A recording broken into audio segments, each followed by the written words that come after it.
Hello, everyone, and welcome to the first session of On the Scissiparity of Geist, Reasons and its Outsides by Jean-Pierre Caron.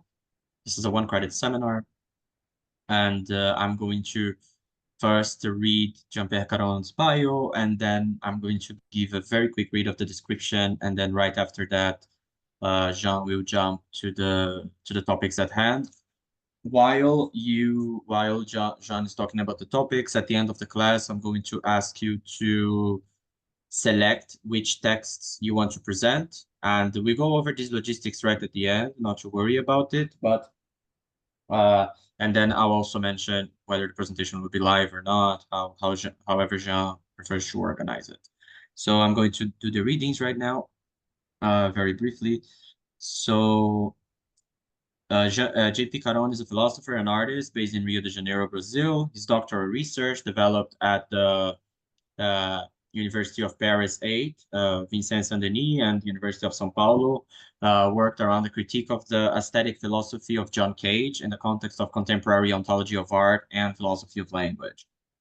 JP is a lecturer in philosophy at the UFRJ, the Federal University of Rio de Janeiro, and he militates in a couple of leftist local organizations and works around the communist hypothesis. He's been practicing noise and experimental music for more than 15 years, and several of his records have been released, many through his own imprint, Seminal Records. Recently, he has been working on the problem of generic organization as it appears in different fields like art, science, politics, and its relationship to scale sensitivity. And Jean-Pierre was also one of the organizers of the Marxism and the Pittsburgh School Conference that took place a couple of weeks ago in London and gathered a lot of people around the collusion between Marx and Sellers. So thank you very much, Sean. I'm just going to read the description of the seminar and then we can begin. Starting from the 2020 article by Geist and Ge-Stell, Beyond the Cyber-Nihilist Convergence of Intelligence, Hilan Bensusan conjectures the possibility of what he calls a Scissiparity of Geist. Coming from the framework sketched in his Cosmopolitical Parties in the Post-Human Age, published by Triple Ampersand as well, I can send the link here. Bensusan fleshes out Geist and Ge-Stell the tenets of what he calls a nihilist position, understood in a Heideggerian fashion as a result of Ge-Stell, positionally, the understanding of the world as a standing reserved for a command to be seized, the unworlding of the earth. Thought of in that sense, modern science amounts to a form of nihilism for Bensusan, one that encounters its zenith in Reza Negarestani's conception of Geist, or reason, as its own artifact, entailing the simultaneous artificialization of itself and the world as reason strives for the expansion of intelligibility. Against what Bensusan reads as convergent form of reason, taken to be implicit in Negarestani's conception, the argument from the Scissiparity of Geist aims to make plausible a divergent form of reason, whereby different forms of Geister separates and become intelligible for each other. As Bensusan says, Geist-B cannot have any content from the point of view of Geist-A because there's no pairing of the commands that could be sanctioned by the community of Geist-A. In other words, from the point of view of Geist-A, those commanded by Geist-B are obeying no command whatsoever, even if there's a regularity that could be detected. The guarantor of this possibility for Bensusan is what he deems the phenomenological character of reason that characterizes the inhumanist understanding of rule following. For him, according to the inhumanist, there is no reality of rule following beyond our ability to grasp it. Therefore, the defense of an externalism of rules comes in hand in hand with the idea of a Scissiparity. The seminar presents the while this is a particular solution to the problem, one may recognize within this piece of debate a way to encapsulate and parse out a number of contemporary theoretical positions. While Bensusan himself is trying to defend a form of perspectivism through his argument, it is possible to recognize in David Rodin's disconnection thesis that conjectures that an entity, while being a descendant of what Rodin calls a white human, may cease to belong to white human as a result of technical alteration, as it is possible to recognize it in the form of the outside in accelerationism, split between unconditional and left accelerationism, with competing conceptions of reason and intelligence, and that could also be parsed out from Bensusan's argument. This seminar presents the argument, proposes a short history of this kind of argument in the guise of radical translation/interpretation schemas that have been proposed in analytic philosophy by such as Dumet, Quine, Davidson, etc., and stage a confrontation between the different concepts of reason embedded on those above-mentioned positions. Thank you, everybody, so much for being here. JP, please take it away. Okay, thank you, Rafael. It's a different thing to be kind of presented by a friend. Like I'm not JP, I'm Jean suddenly. So just to be clear, Jean is me, Jean-Pierre is me as well, and JP is me as well. So there's several versions depending on your degree of familiarity with me. So usually, I mean usually. Uh, and also thank you for your gloss on the bio. That bio I should mention is really old. It's not that there's anything false in it, but there are stuff that are kind of obsolete.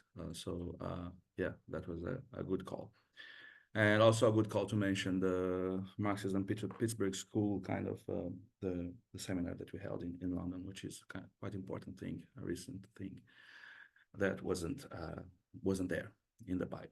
So yeah, other than that, the abstract for the seminar is quite, I mean, convoluted, I think. I'm not sure if it's my best one, but anyway, it kind of tells it what it is. And uh, I think in this first session, I might revise a little bit of the not the core idea of the seminar, but a little bit of its trajectory that was in the website. So we'll start by that. So I'll share my screen right away with my presentation. Let me see. There's always a problem with that. Okay, I think it's this one. Um,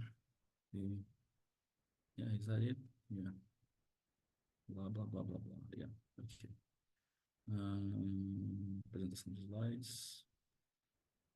Sorry, but it's Yeah. very difficult to hear you. Could you please just Oh, it's difficult to hear me. maybe it's on my part, but Is anybody else having a difficulty hearing me? No, I Hello? think it's okay. Just speak like because there is a small difference of sound when you lean back and when you lean Okay. Okay. Yeah. forward. So just make sure that like push the chair The, forward. But I think it might be your internet, Suresh, because I'm getting a notification of like oscillation of internet on your end. But yeah, you might wanna. okay, It might thank benefit you. you if you Yeah, turn off the video, Suresh, and because then you have less charge yes, on your of data. course. okay. Yeah, but I could hear you very clearly. But okay, thank you. Okay. I'll just jump right in then. Yeah, I started with the abstract that Rafael just read already. But there's a lot of things to unpack there just to give a very kind of broad idea, and I think it's important to give one because I mean this is also kind of why you're here, like to have like this grasp of what's supposed to be this seminar, because otherwise it will be kind of this discussion with a couple of friends, right? Like Hilan on one side and Reza in the other, something like that. But it's the idea is that the kind of argument that is mobilized by Hilan to against Reza here, it has a history, and it's kind of a quite honorable and important history in particularly in analytic philosophy. So it's an opportunity to see whether this argument is any different from the way that it was portrayed or mobilized in the past by the likes of Davidson, Dummett, Quine, and these kinds of philosophers. And at the same time, it also kind of points towards the a kind of a certain morphology of contemporary thought, So it's mobilizing a certain historical kind of radical translation scheme, and this radical translation scheme is also part and parcel of contemporary positions in, contemporary anthropology after, the ontological turn, particularly. So you'll have like, you'll see in the folder that I included a text by Viveros de Castro, which is a kind of a methodological text. I have a certain kind of difficulty with Viveros de Castro work because it's the methodological part is kind of somewhat scattered among the ethnological work. So this one is a kind of a methodological text. So we'll get right to the core of this, the way this is mobilized also by the, perspectivist quarters. And also from one side is that, like this relationship to perspectivism as a kind of critical stance towards what would be maybe Reza's stance, like the neo-rationalist, universalist, and humanist stance. I'll be talking a little bit about that today by engaging with the Cosmopolitical Parties text by Hilan, albeit briefly. I'll do it briefly. And a second kind of fork in this argument, it would be recognizable as a certain form of untraceability that you get from certain kinds of materialist kinds of philosophy. So untraceability through reason of a certain kind of drift.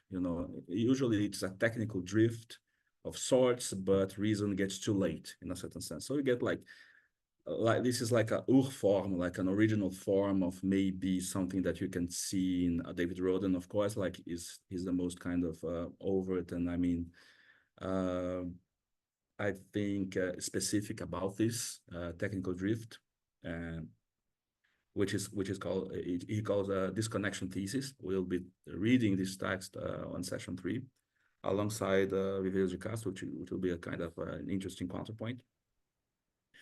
And also tentatively, putatively Nick Land, but I have already kind of criticism from friends that says like this is not really sufficient to characterize libidinal materialist kind of position. Okay, but I'm not claiming sufficiency. I'm claiming necessity. There's a necessity for a libidinal materialist kind of position to there be some form of outside that is not traceable through reason. So this is also mobilized within the form of Hilan's argument. So it's basically a seminar about an argument, and a seminar about an argument against the universality of reason beyond the parochial relationship between Hilan and Reza and myself and David and all these kind of these people. It's more about the problem of the universality of reason in a certain sense. So that's it. I won't read this. I mean, Rafael just read it. So the revised overview of the seminar then would kind of be this one. Like I think both the first 2 sessions will be the same as I announced in the website. The first is called Geist and Ge-Stell. We present some elements of the understanding of Geist by Negarestani, of its critique by Bensusan. We'll not be talking a whole lot about Reza today, much more about presenting a much more concerned by presenting Bensusan's critique of Negarestani. But anyway, we have a couple of paragraphs that would somehow present what is Reza's self-conscious conception of Geist or reason or mind or intelligence. So this is also, can of worms in a certain sense, in the sense of are these synonymous or not also. But anyway, at least mind and Geist and the linguistic, collective linguistic nature of this kind of these Negarestani's version of the Hegelian Geist is something that is taken up by Bensusan quite clearly. So it wouldn't. We can proceed without necessarily, disambiguating fully all these terms, but we can do this while the seminar unfolds. So session 2. It will be this examination of radical translation schemes or radical interpretation schemes, which is a certain form of argument for those who are not familiar with these kinds of argument, and those who took my courses before, like who had a bunch of these in the Meredith Williams course on blind obedience on Wittgenstein. So we already kind of visit those, some of those like Dametz, Davidson, and Quine. I'll be particularly focusing on Quine and Davidson. And also because of one small observation that Bensusan makes in his article, Geist and Ge-Stell, that Hegelians are Davidsonians regarding the conceptual scheme content distinction, which is quite a kind of technical issue. But the problem is, what is radical translation? Radical translation schemes usually are kinds of argument that mobilize a difference between two communities. Like you are kind of an outsider, you are looking into a certain community, but you don't have a dictionary or a interpreter for what the community is saying or its moves or their moves, anything like that. So radical is radical in the sense that you don't have any other instances to appeal to understand what is the meaning of their moves. So you have to basically kind of triangulate and come up with certain principles that would either maximize rationality or maximize, I don't know, or try to explain dispositionally their movements in a more physicalist manner. So the kinds of criteria that are brought into translation/interpretation schemes, radical translation interpretation schemes, are kind of different from philosophy to philosophy, but it's a familiar move, and usually it's about trying to understand what are the necessary features of having language or having the capacity to rule following and these kinds of things. So it's there's a bunch of different kind of problems that come into play in radical translation/interpretation schemes kinds of argument. And Bensusan is one of those, quite a radical one at that. So we'll be talking about that in the second session. I'm interested in the Davidsonian one because of the reason that I already mentioned, that for him, Hegelians are Davidsonian about conceptual scheme, content dualism. This is also one way of solving the problem of radical interpretation, is to kind of segregate the kinds of conceptual schemes that different communities are using. Like those also took my classes before, like you're familiar with the concept of worlds in Nelson Goodman. Those are an example, a version of the problem of the conceptual scheme. So Davidson says that, actually the very idea of conceptual scheme is incoherent. So for Bensusan, it's very important that the Hegelian is a Davidsonian about conceptual scheme content distinction, because he wants it to be a universalist. So anything that appears that is rationally kind of describable or recognizable, there is an ambiguity there in his argument, is rational. Simpliciter is not rational according to any one specific, conceptual scheme. So this is important for Bensusan to uphold that Hegelianism, or the kind of Hegelianism that Reza is an example of in humanism, as we might call, is universalist in that sense. So this is also will be kind of a minor thread in this seminar that I'll get back to only in session 4, the problem of conceptual scheme, content dualism. Okay. So in session 3, we'll get really to the core of the kind of face-off of contemporary philosophy positions that I'm interested in comparing. Of course, the title "Perspectivism and Speculation" kind of raises their neck.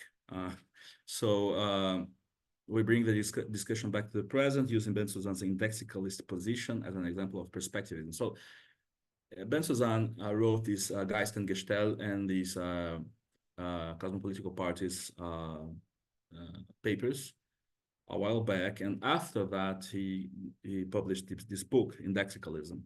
Indexicalism is kind of, in a certain sense, is more than that. It's a kind of an ontological, metaphysical position, but it has his own philosophy of language. And it's from the philosophy of language that he develops there. It's very clear that he wants to kind of vindicate a certain form of perspectivism. So this is why also there are components of, you know, perspectivism that you get from Vivier de Castro's kind of type of perspectivism, and components that you get from this kind of disconnection, the idea that you can't really properly and adequately conceptualize the other. So you're always kind of closed off into a kind of an indexical, and the way the other appears is also indexical. So there's a kind of a version also of a certain untraceability of and the possibility of untraceability of a certain kind of intentionality that we can't possibly recognize as one intentionality, which is also a possibility that is left open in Bensusan's position. So you have like this interesting kind of interplay between a perspectivist element and the kind of materialist, disconnective, so to speak, element. I wouldn't say libidinal materialist necessarily, because I agree with actually I'm not saying who's there, but Bruno is supposed to be here. He mentioned that maybe that's an insufficient thesis, but anyway, we can have this discussion at some point. Yeah, so we have like the possibility of this interesting interplay between these two kinds of limitations of the universal purview of Geist in a certain sense. One is the perspectivist one, and the other is the materialist one, technical materialist or libidinal materialist, perhaps one. So both positions mobilize forms of opacity to reason in different ways relating to the radical interpretation schemes visited in session 3. So in session 2, actually, this is wrong. The interpretation schemes will be visited in session 2. Okay, so and then in session 4 on reason and perspective, not perspectivism, but perspective, right? I'm trying to kind of bring all the threads together, not offering like an Aufhebung or something like, I mean, vulgar kind of a Hegelian kind of move or anything like that. But there are people who are kind of doing some kind of Aufhebung, which is, one of them is Gabriel Catrin, with his recent book, Pleromatics. I'll be not using the book because it's quite hard to actually segment his text. The book is kind of divided into very, you know, huge parts with no chapters and things like that. So it would be kind of difficult to choose from that book a text that for us to tackle. So I selected this text from 2018 that kind of offered already a framework that will be taken by in the book as well, like a framework for compatibilizing what would be a certain form of perspectivism and a certain form of, you know, universality. So I think this is an interesting example. So actually, session 4, I'm divided in 2 different parts. The first one will be this and the answer that I wrote to Bensusan as Place and Scale, which is a paper that's, you know, also already published. I think my answer is much more kind of traditionally neo-rationalist than Catrin's.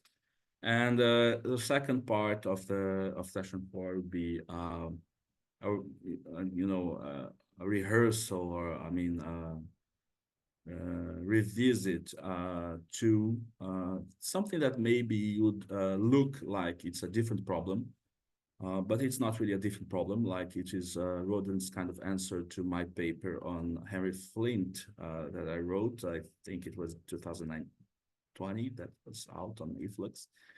And this would take also the thread about conceptual schemes back, because there I'm using Henry Flint. I shall of course present that in details in the proper session.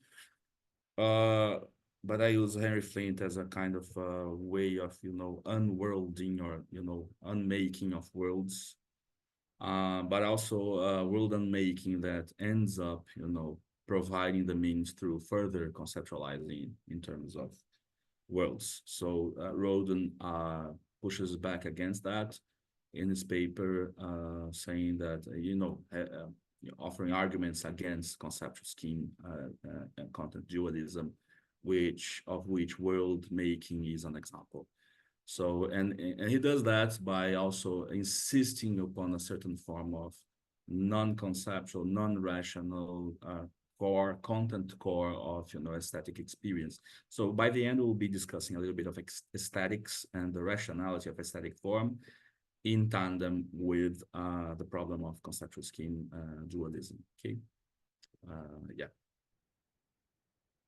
So here I'll just jump into the article, but before I mean jump into the proper themes of today's session. But before that, any question regarding everything I just said, or like the trajectory of the seminar? Any kind of question? They're all welcome. Please express yourselves. No.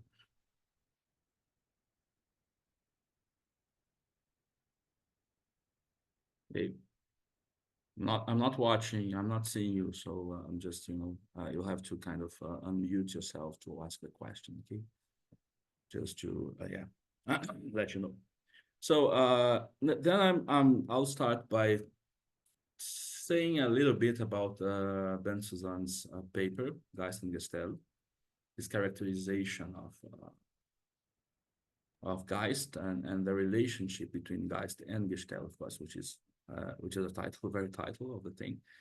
But also I'll jump into a little bit of the kind of context for that, which is given in his Cosmopolitical Parties paper, that gives us kind of a certain, not sure about the, yeah, I have my own critique of this kind of framework, but it gives us a certain form of taxonomy of positions today, like you can see in humanist Marxism there. Anyway, which is kind of what I'm all about. So yeah, and then I'll go back to Geist and Ge-Stell and Reza and kind of have a discussion about this concept of Geist. And this is like this long kind of introduction in order to basically frame the Scissiparity argument. And so I end up getting at the Scissiparity argument at some point, and I reconstruct the argument. There's a reconstruction of the argument for to be clear about what's at stake. And then one of the problems of the argument is the very concept of rules. So just everybody who also had classes with me already saw this slide, but it's kind of kind of recurring problem, which is Wittgenstein's paradox about rules. So it's kind of a guide to basically reflect about the concept of rule properly. If you don't take this into account, you're not thinking about rule, in my opinion. So you have to think about that. So yeah, so we have like a certain framework about that will enables us to talk about rules and the problems that the argument make explicit, that are kind of also define. I make a little criticism, and these problems also define what will be interesting for us regarding the contemporary scene out of the argument. So I'm trying to, take out of Bensusan's argument 3 different sets of questions that will define 3 different kinds of position that, in a certain sense, deal with these questions. Okay, so this is kind of the main motivation for the whole seminar, and a certain structural motivation, so to speak, the way the structure of the argument is grows out or unfolds from the way Bensusan is framing his critique of Reza.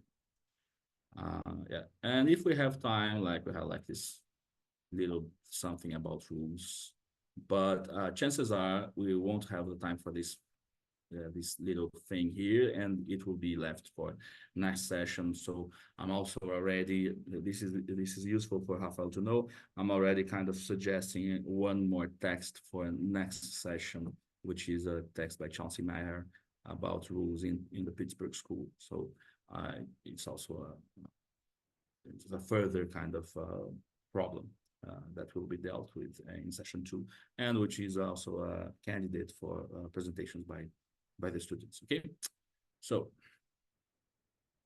where were those? Yeah, blah blah blah. Yeah, here.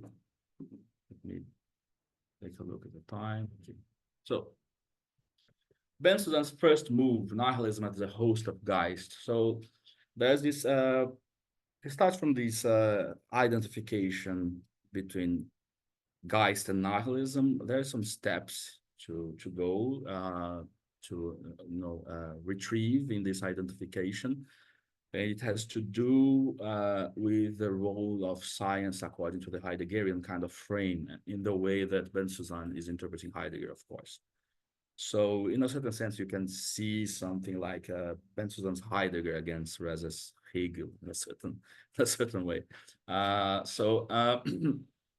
let me see. There's a message in the chat. Okay, just infrastructural stuff. Thanks, Rafael. So Heidegger's account of nihilism is condensed by the episode in The Gay Science, where a madman asserts in the market that God is dead and the deed was ours. The assertion is then said to entail that we have drunk the sea, erased the horizon line, and detached the earth from its sun. By killing God, we have promoted a coup d'etat in the cosmic order. We took over the command of everything. We assaulted the very powerhouse of being. The nihilist coup is an ongoing one. The battle for the cosmic commands are still happening, but we can envisage it gradually prevailing, even though maybe never to its completion, at least as long as it is hard to see any other game in town. Heidegger has a name for what is built in the long process of killing God and assaulting physics. He calls it Ge-Stell. In the adventure of nihilism, if the free spirit is the hero, Ge-Stell is the environment. More than an artificial replacement for the world, it is the earth and possibly the universe, unworlded. Heidegger has a direct definition for it. Das Gestell bestellt den Bestand. In a translation, positionality orders the standing reserve. Something in standing reserve stands at the command of a switch available to be positioned. Gestell orders or promotes or offers or devices the standing reserve. The other action of Gestell is to requisition. It makes something available. In the nihilist revolution, it is the Comité du Salut Public which grabs the confiscated authority and makes sure it doesn't return to the hands of the previous boss, which is physics. So kind of very colorful kind of presentation about what would be the Heideggerian conception of nihilism, and which of course is related to this Nietzschean passage that is being commented upon, and which makes a kind of makes it tricky to connect to what Geist actually is in the Hegelian kind of picture, right? Because it's not about killing God or anything like that. But in the sense of in the Heideggerian sense, the problem is that basically the unworlding. So it's not really about Hegel, the historical kind of philosophy of Hegel, but it's contemporary interpretation in the hands of Reza Negarestani and others. One might be also this paragraph might also invite comparison to Ray Brassier's, for instance, conception of a nihilism, not as a nihilism against truth, but a nihilism like this famous line of Brassier in this interview in which he says, "I'm a nihilist because I believe in truth." You see, so the process of discovering truth from the point of view of mathematized science is something that is part and parcel here of the adventure of metaphysics. And metaphysics is the Gestellization of the world in a certain sense for Heidegger. So this is what means to be unworlding, to have an unworlding in a certain sense. There is kind of a objectification of that which as world is the condition of meaning, for inhabitants or for dwellers, which is a more Heideggerian word for dwellers of the earth. So in a certain sense, what he does is that the position of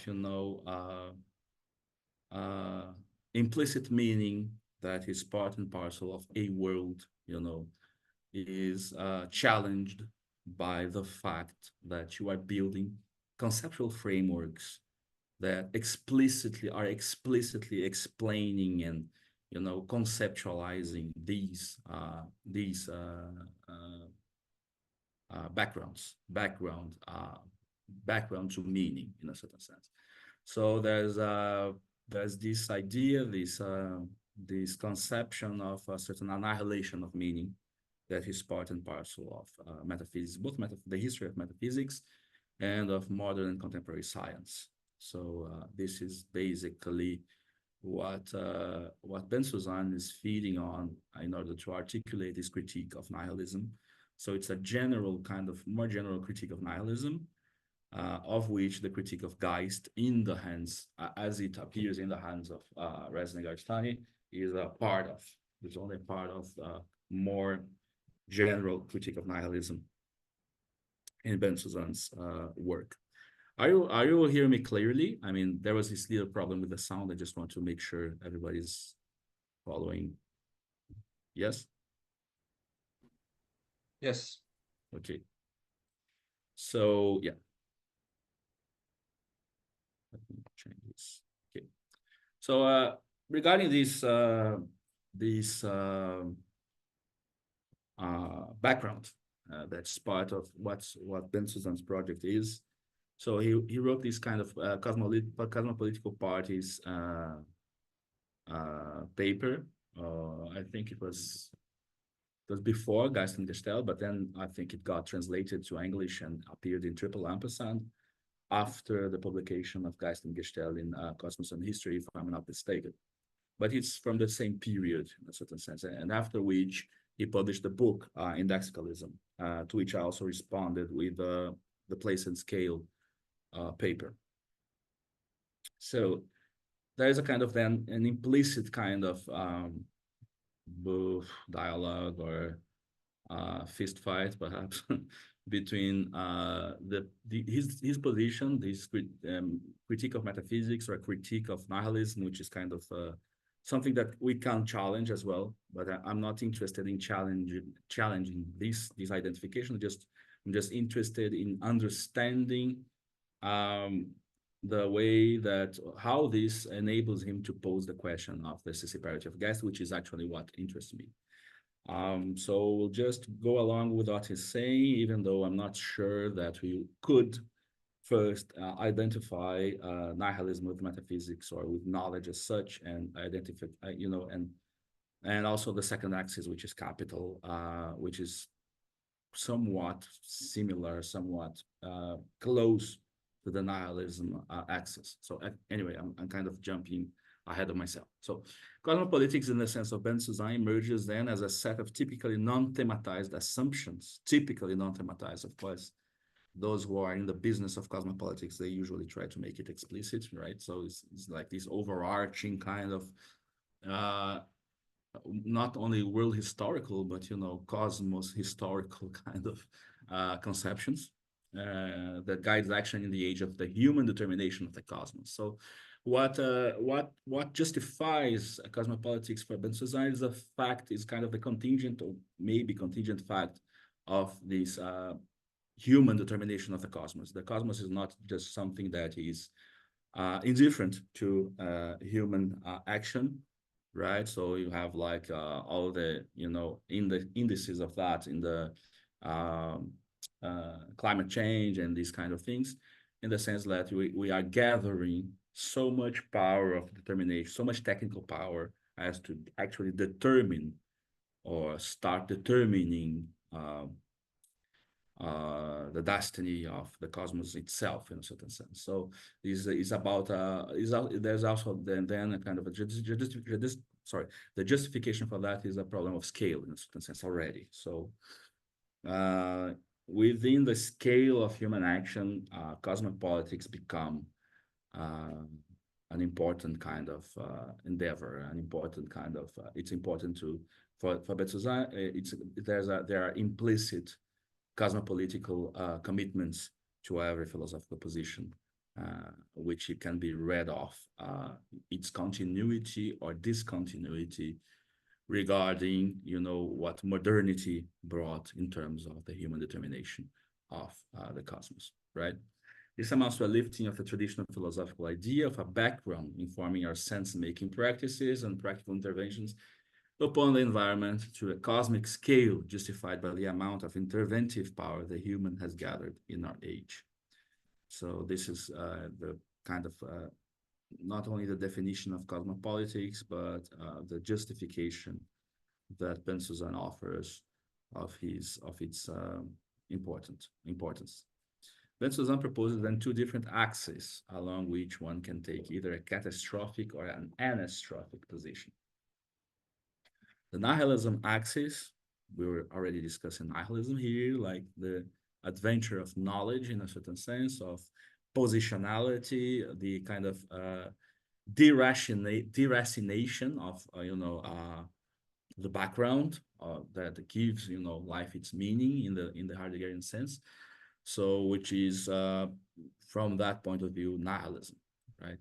So the nihilism axis and the capital axis. Here, the proposed meta perspective starts showing its colors, as the knowledge axis is characterized in Heideggerian terms as nihilism. Just remembering what we just said.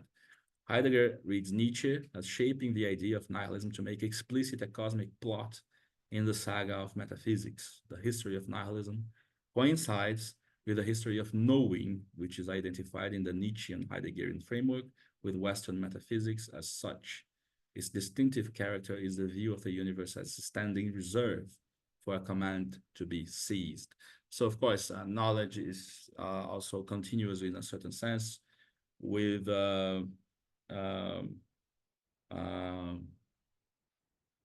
will to power in a certain sense. It's not only knowledge or indifferent knowledge or disinterested knowledge, but knowledge by itself is a certain attainment of power over that which we gain knowledge, which is something that I would push back against. But anyway, it seems to be part embedded in Bensusan's framework.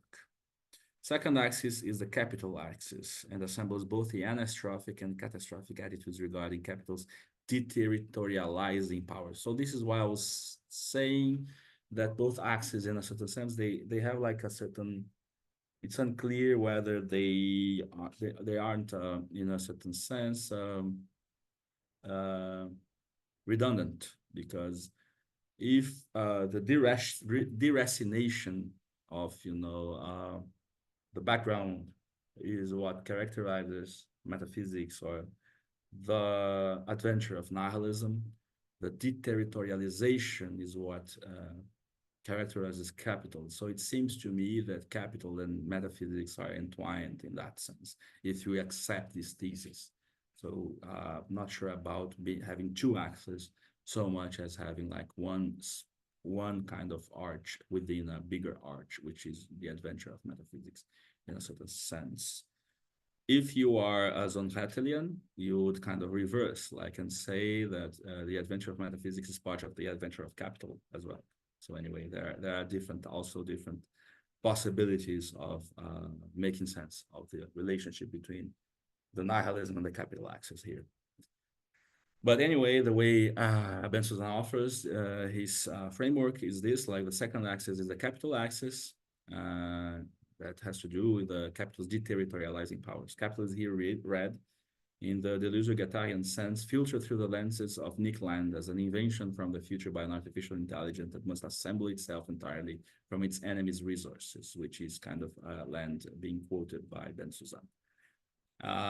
Which also for me is already capital understood in a very kind of close way to what he's stating as nihilism. So in a certain sense, perhaps a more neutral definition of capital would help out here, separating one axis from the other. But anyway, from this characterization, one can already see the similarities between Bensusan's understanding of capital and of metaphysics or nihilism as objectifying stances that erode social life and disturbs the harmony between the human and the environment. So therefore, one could be entitled to saying or understanding that they are not actually independent axes.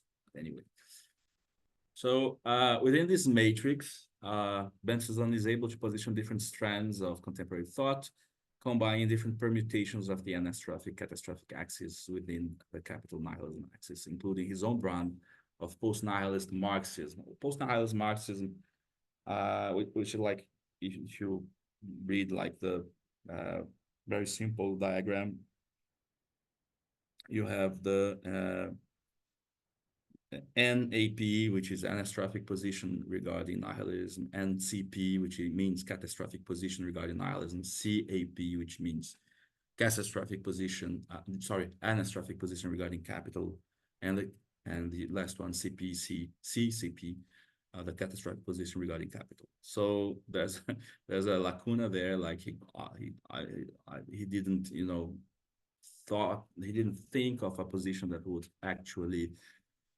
fill the role of being anastrophic regarding nihilism and catastrophic regarding capital.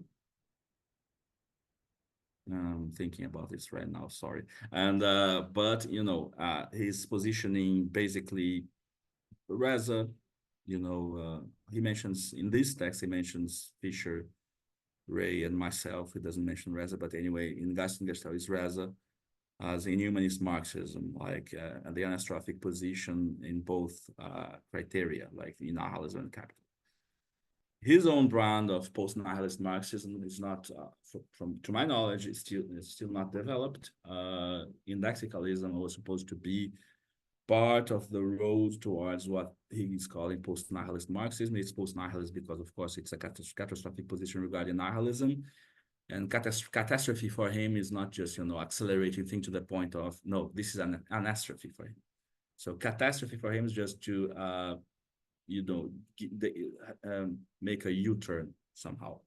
So he doesn't want to have any truck with nihilism. So, but he also wants to uphold the, you know, the anastrophic position within capital without upholding the anastrophic position in nihilism, which is kind of a difficult recipe.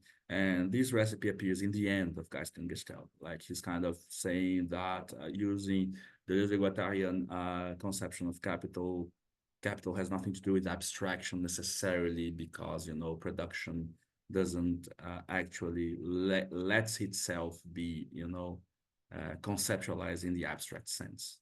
So there's a kind of alliance with production in the sense that Deleuze reads capital without the, you know, abstraction that comes with it.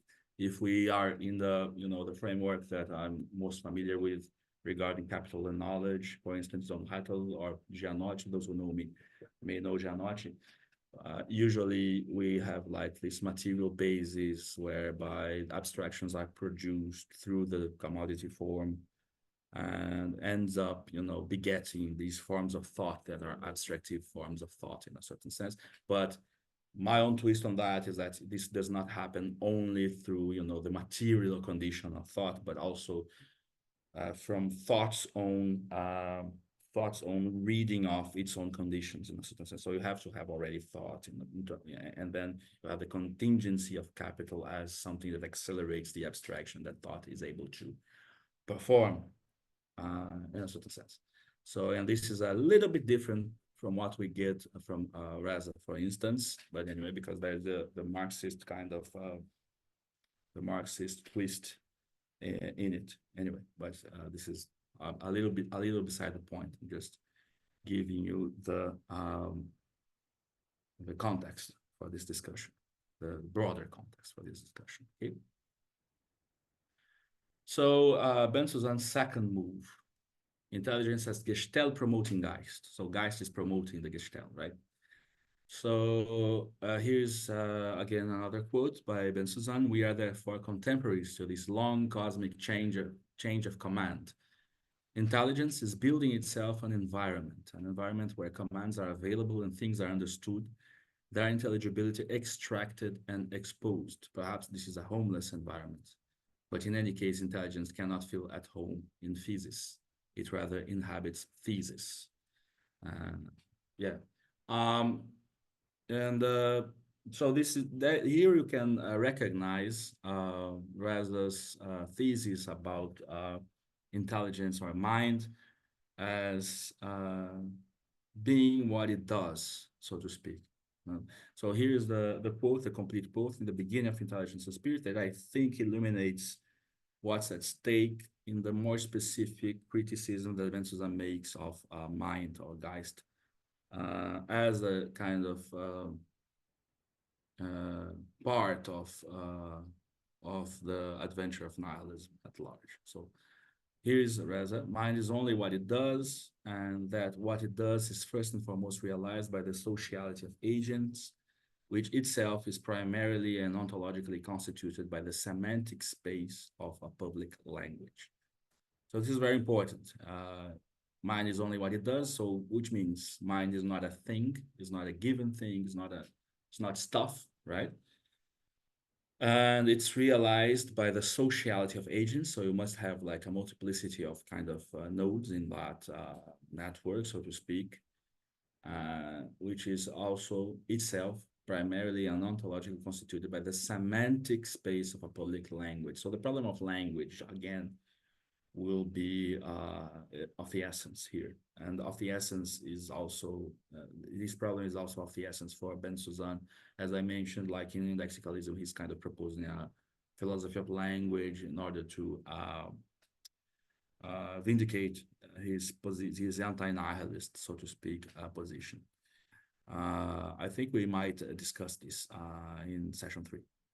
So what mind does is to structure the universe to which it belongs, and structure is the very register of intelligibility as pertaining to the world and intelligence. So one could be lent to understanding this sentence as mind is, intervening upon reality or something like that. It's not really about that. It's just that the fact that we discern categorically that which is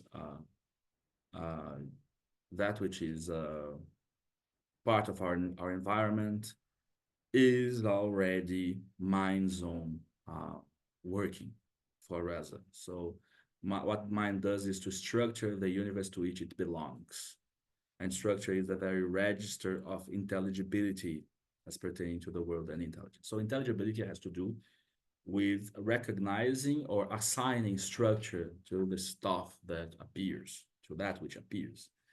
So you don't really need to, seize command in a kind of active sense, as sometimes Bensusan seems to be implying. Just that the fact that you are kind of having a categorical structure to what appears, or assigning a categorical structure, is already the kind of artificialization of the environment through mind in that sense. So it seems that this artificialization is always already part of the workings of mind, or workings of Geist in the Negarestani sense. So in conceiving itself as a configurative or structuring consciousness of itself in the world or the universe, mind is endowed with a history rather than a mere nature or past. This is also very polemical regarding different strands of contemporary thought, like this modern distinction between history and nature, of course, is the crux of the issue with the perspectivists, for instance. But anyway, this is kind of Reza's picture of Geist. So so the process of configuring or structuring itself while it structures the world, because the way the world appears for itself is the way itself is configuring itself. So makes it so that mind has a history. And this is also continues with the idea that mind is not a thing. If mind is not just a thing or something given by nature, but something created through its own workings, so it has a history. And the history of this self-constituting is its history, okay? So it becomes an artifact or object of its own conception, where there is the possibility of having a history. there is also the possibility of having not only the concept of the concept, but also a history of history. So it's also like these doublings are important. Like you may have concepts of things, but then you have a concept of the concept, or a concept of how concept works in conceptualizing things, which is also part and parcel of the unfolding of the expressive resources of mind, of Geist. And also not just the history of facts, but a history of history, a history of the narrativization of facts, in a certain sense, and of the frameworks through which we construct these narratives. So there is also this important issue of the constitution of these, not only the categorical constitution of reality, but the categorical constitution of the categorical frameworks through which reality is being understood, right? So there's this doubling that is part and parcel also of the workings of mind as an artifact of its own concept. Critical transformation of mind as an object of its own concept, and the critical reconception of the object into which it has transformed. And once there is a history of history, there is the possibility of abolishing what is given in history or purports to be its consummate totality. So here you have like this vocabulary, this kind of Marxist, post-Marxist vocabulary of abolishing what is given, right? So yeah, intelligence, or better said, Geist, has this kind of revolutionary character in Negarestani's picture of it. So it's, in a certain sense, what Bensusan is offering is like the negative of what Negarestani's conception, positive conception of Geist is like. Instead, for Bensusan, it's not really revolution; it's a kind of a command. It's like universal command of everything, which is to be criticized as part and parcel of nihilism, as the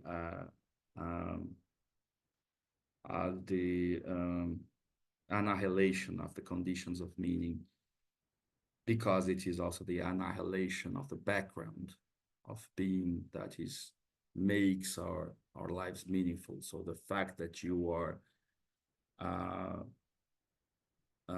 objectifying that which is the background makes it not liable to work as a background anymore. So you have like this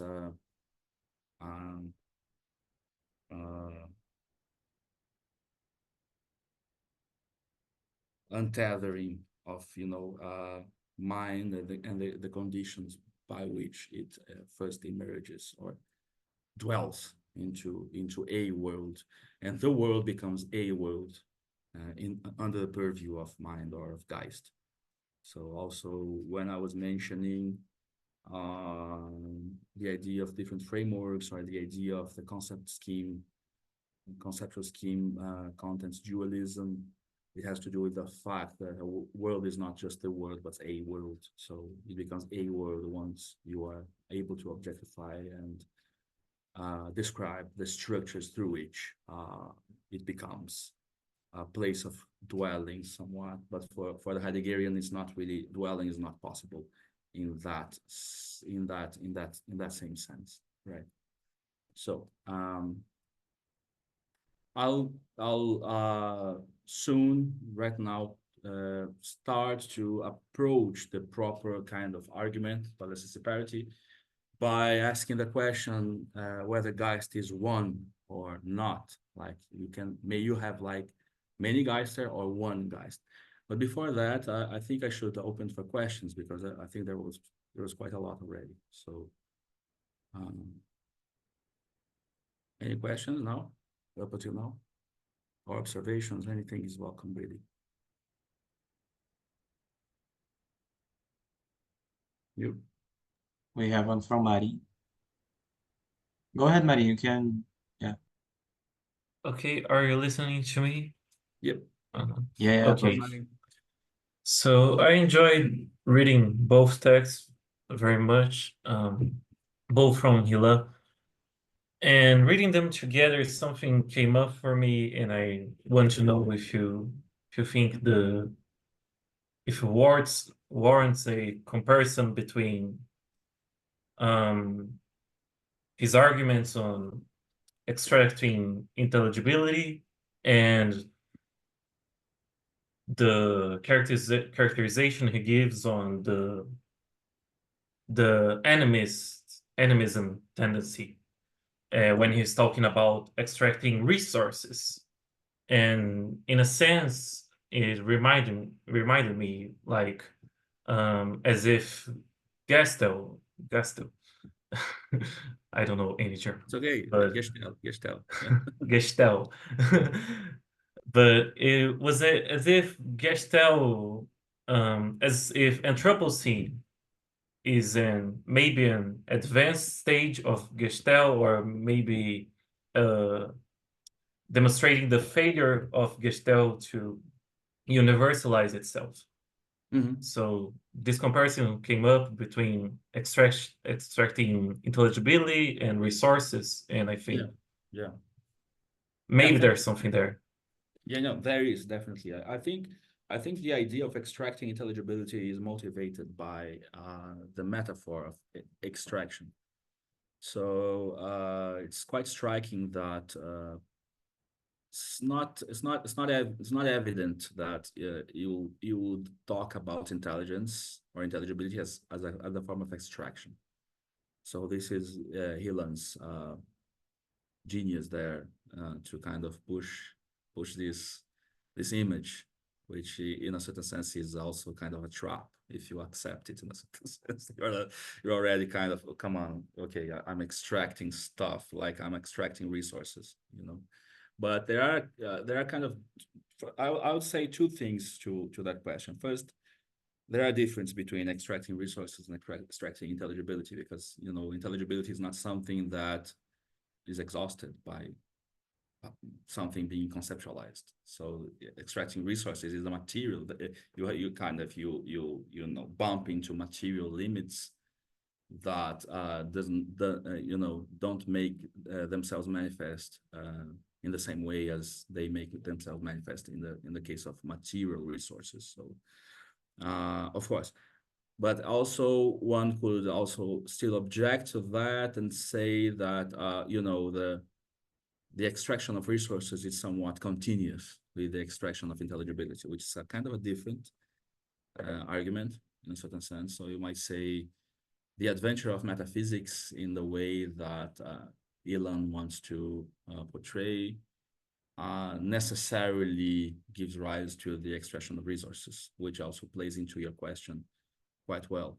And of course, one could also say that the Anthropocene would be almost like a practical proof of the failure of metaphysics in that sense. But then you also have to accept the identification between metaphysics and capital, or between metaphysics and extraction, or between knowledge and power. There's a bunch of identifications that you have to accept in order to accept it as a proof, in a certain sense.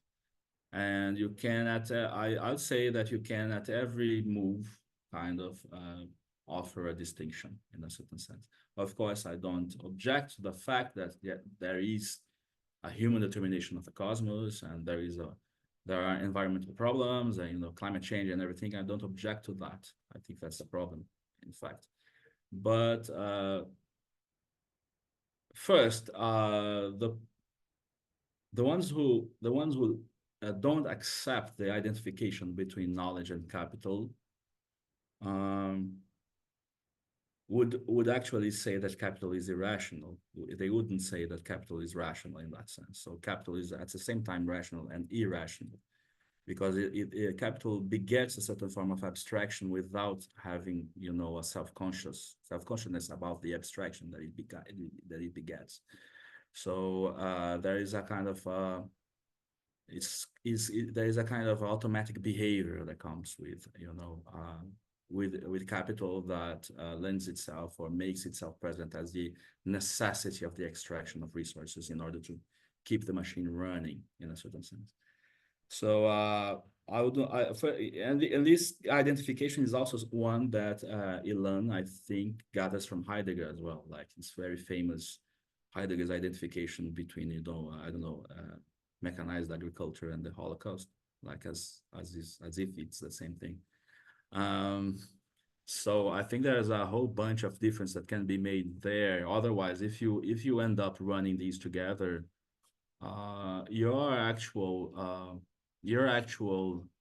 action space is very reduced, right? Like if mechanized agriculture, or I mean technicality, or techniques is the same as the Anthropocene, or is the same as the Holocaust, or is the same as these things, you might just try to go back to being gatherer hunter society or something.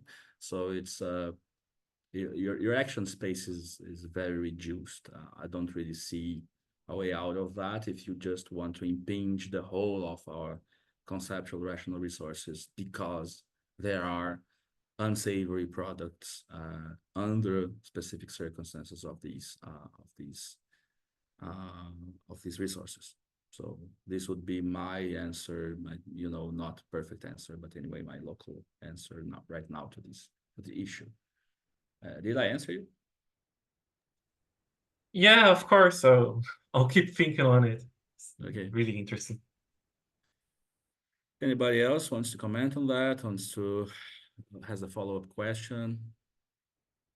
No? Okay. No. I could maybe ask something for Okay. clarification. Okay.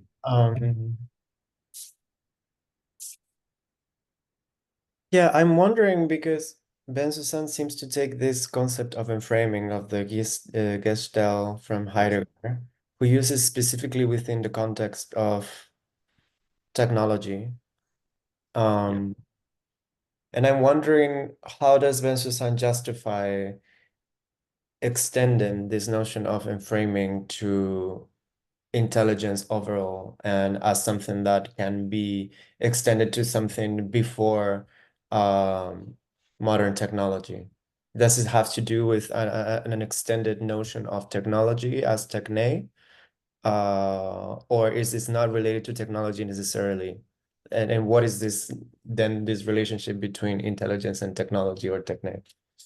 Yeah, that's a great question. That's a Heideggerian question. I'm not a Heideggerian, so I'm not as competent to answer that as I wish I was. But there is a qualitative difference between techne and really techniques, modern techniques in the Heideggerian framework, right?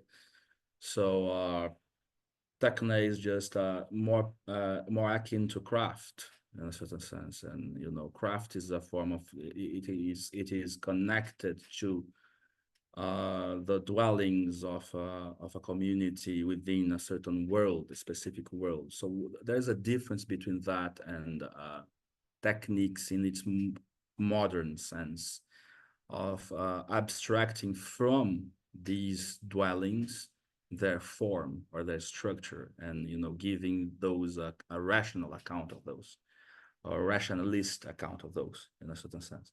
So it seems like we kind of poison the well by doing that in the Heideggerian picture. And you get that from the question concerning technology, like that modern technology is continuous with the history of metaphysics, which is the history of the forgetting of being. So we take being as beings, which is not the case for Heidegger. Like you have to have an account of being as a horizon of dwelling that is not reducible to the objectification of that which appears. So there's this occlusion of the conditions by which dwelling is possible in the Heideggerian picture. So, and of course, it's a kind of enormous overarching kind of historical argument. But yeah, this is Heidegger. What Bensusan is trying to mobilize there is, I think Bensusan thinks that the Reza's conception of Geist is the perfect epitome of that rationalization of the conditions through which beings are, in a certain sense, this rationalization. And through this rationalization, there's a continuity between rationalization and artificialization, and this artificialization would have a deracinating effect. One of the interesting kind of sources for Bensusan's argument is the Bremen conference by Heidegger, where he mentions this Japanese vase, right? And the way the Japanese vase is not only a utilitarian kind of object, but it's also thought of as art in a certain sense, but art in an ancient sense, not necessarily art as in the post-autonomy of art sense as well, which is also already kind of a product of the metaphysical age. So it's art in the sense that it has more than the utilitarian function of, you know, having guarding tea there for you to, you know, sip or anything like that. It has a certain relationship to the void and to its immediate environment, right? It's a way to carry the void to be, you know, expelled by the feeling of it with tea and things like that. So it's very poetic always. This is my difficulty with Heidegger, because when you want to really extract an argument, you have to deal with all these poetic images that kind of gesture at a certain form of being that would be somewhat different from what is characterized as the modern kind of rational form of being. So I think Bensusan is feeding on that, but mostly in a critical, mostly to use it as a kind of a critical stance toward what it takes to be the neo-rationalist and humanist framework. But it's a philosophical kind of criticism. I think Martin brought this interesting kind of more empirical thing. You might just, you know, criticize it for being,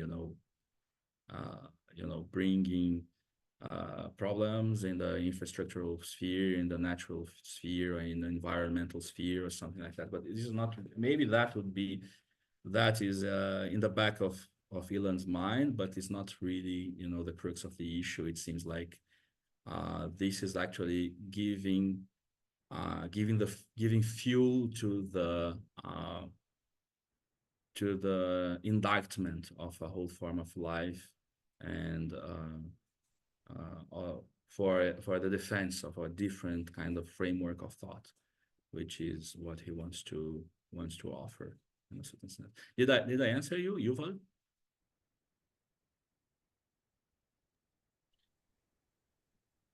I'm not sure. I understand what you're saying.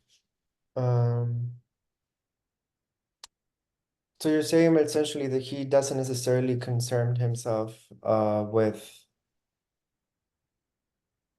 the accuracy of taking Heidegger and reinventing this idea of Gestell, but it's mostly concerned with what this can do for the possibility of understanding reason in a different way. Yeah, I guess so. I'm not sure do you think he's misinterpreting Gestell? Is that what your question, from where your question is coming from? No, I am saying that is possible. Possible, okay. And I'm wondering if he has if he has a more articulate way of, or if he articulates this in a more if he actually addresses this. That's what I'm saying and what I'm asking.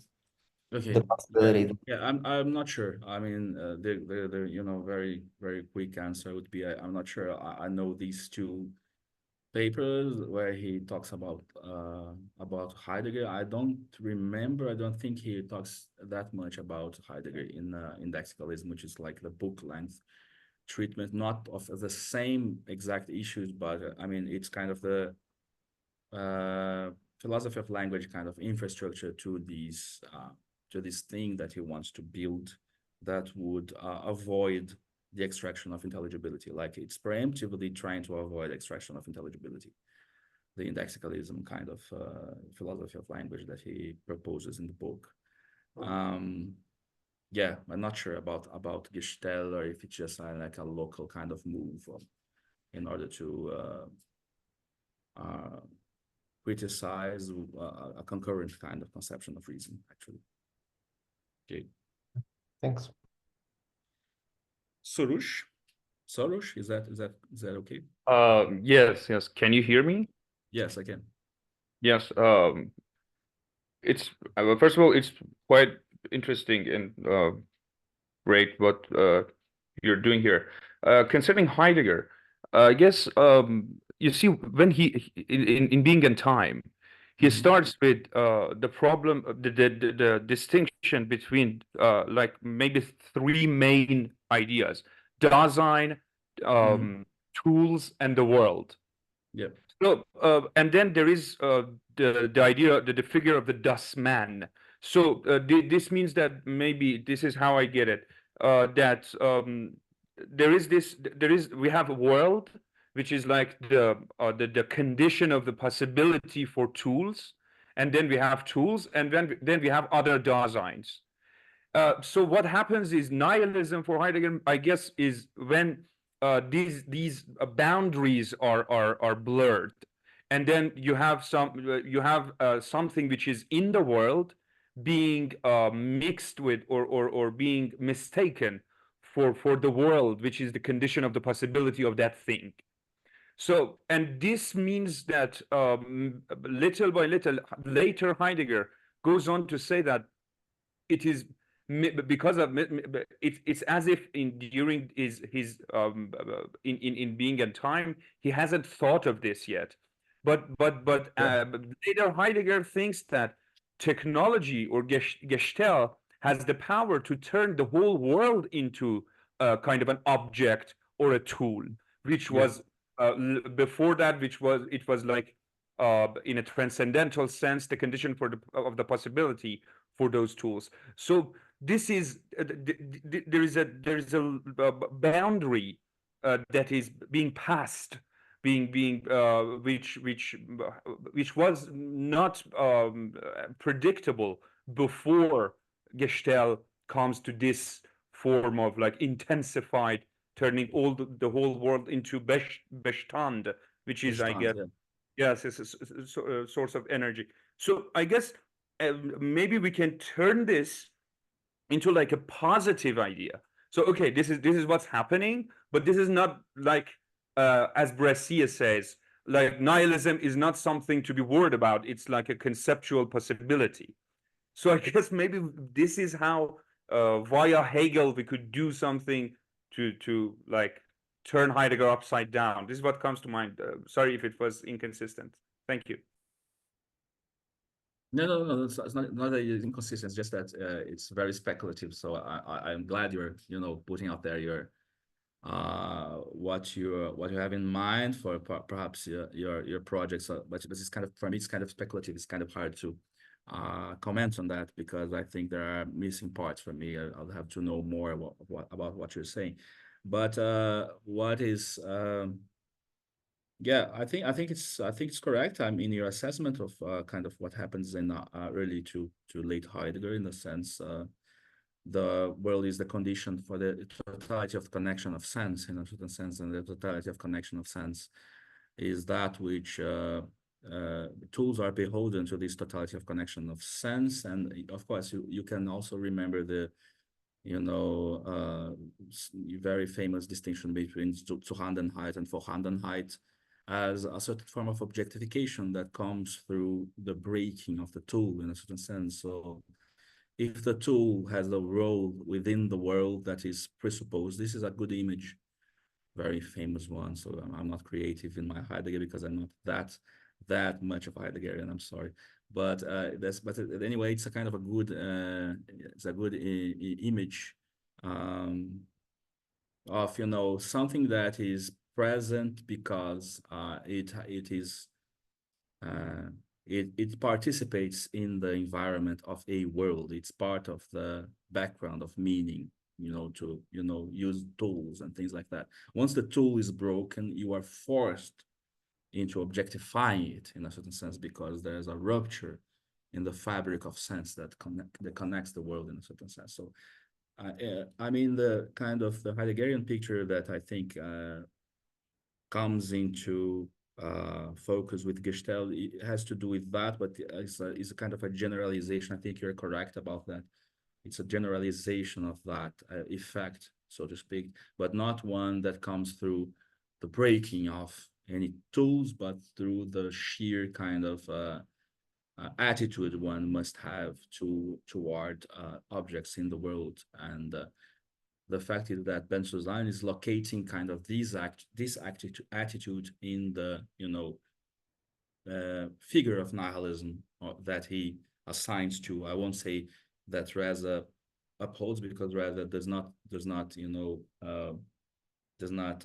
admit, does not avow that he's a nihilist, but Ray does, or did at some point. But this figure of nihilism that he assigns the supposedly inhumanists, or the inhumanist camp, and their kind of attempt at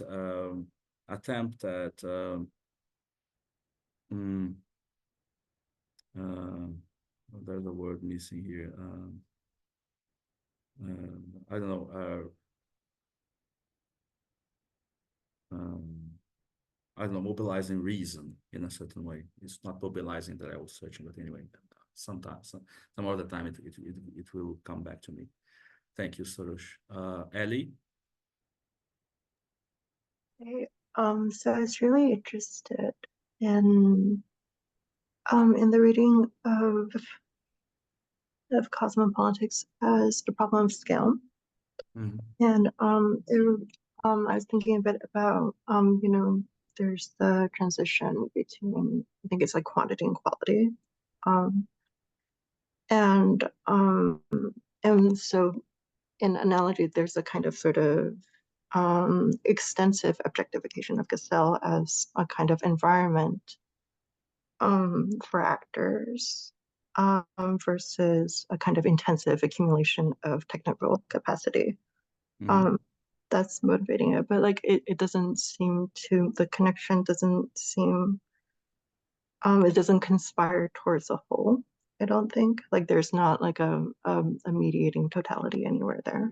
So I was wondering Where in the Bensusanian picture, or in the Negarestanian picture? I'm not sure. No, the with respect to cosmopolitics as a Okay. kind of yeah. Yeah.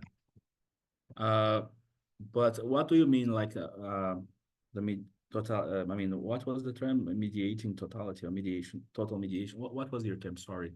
Because Yeah. because the comparison to like quantity to quality is that there's it's essentially like a transition into from one social whole to another social whole.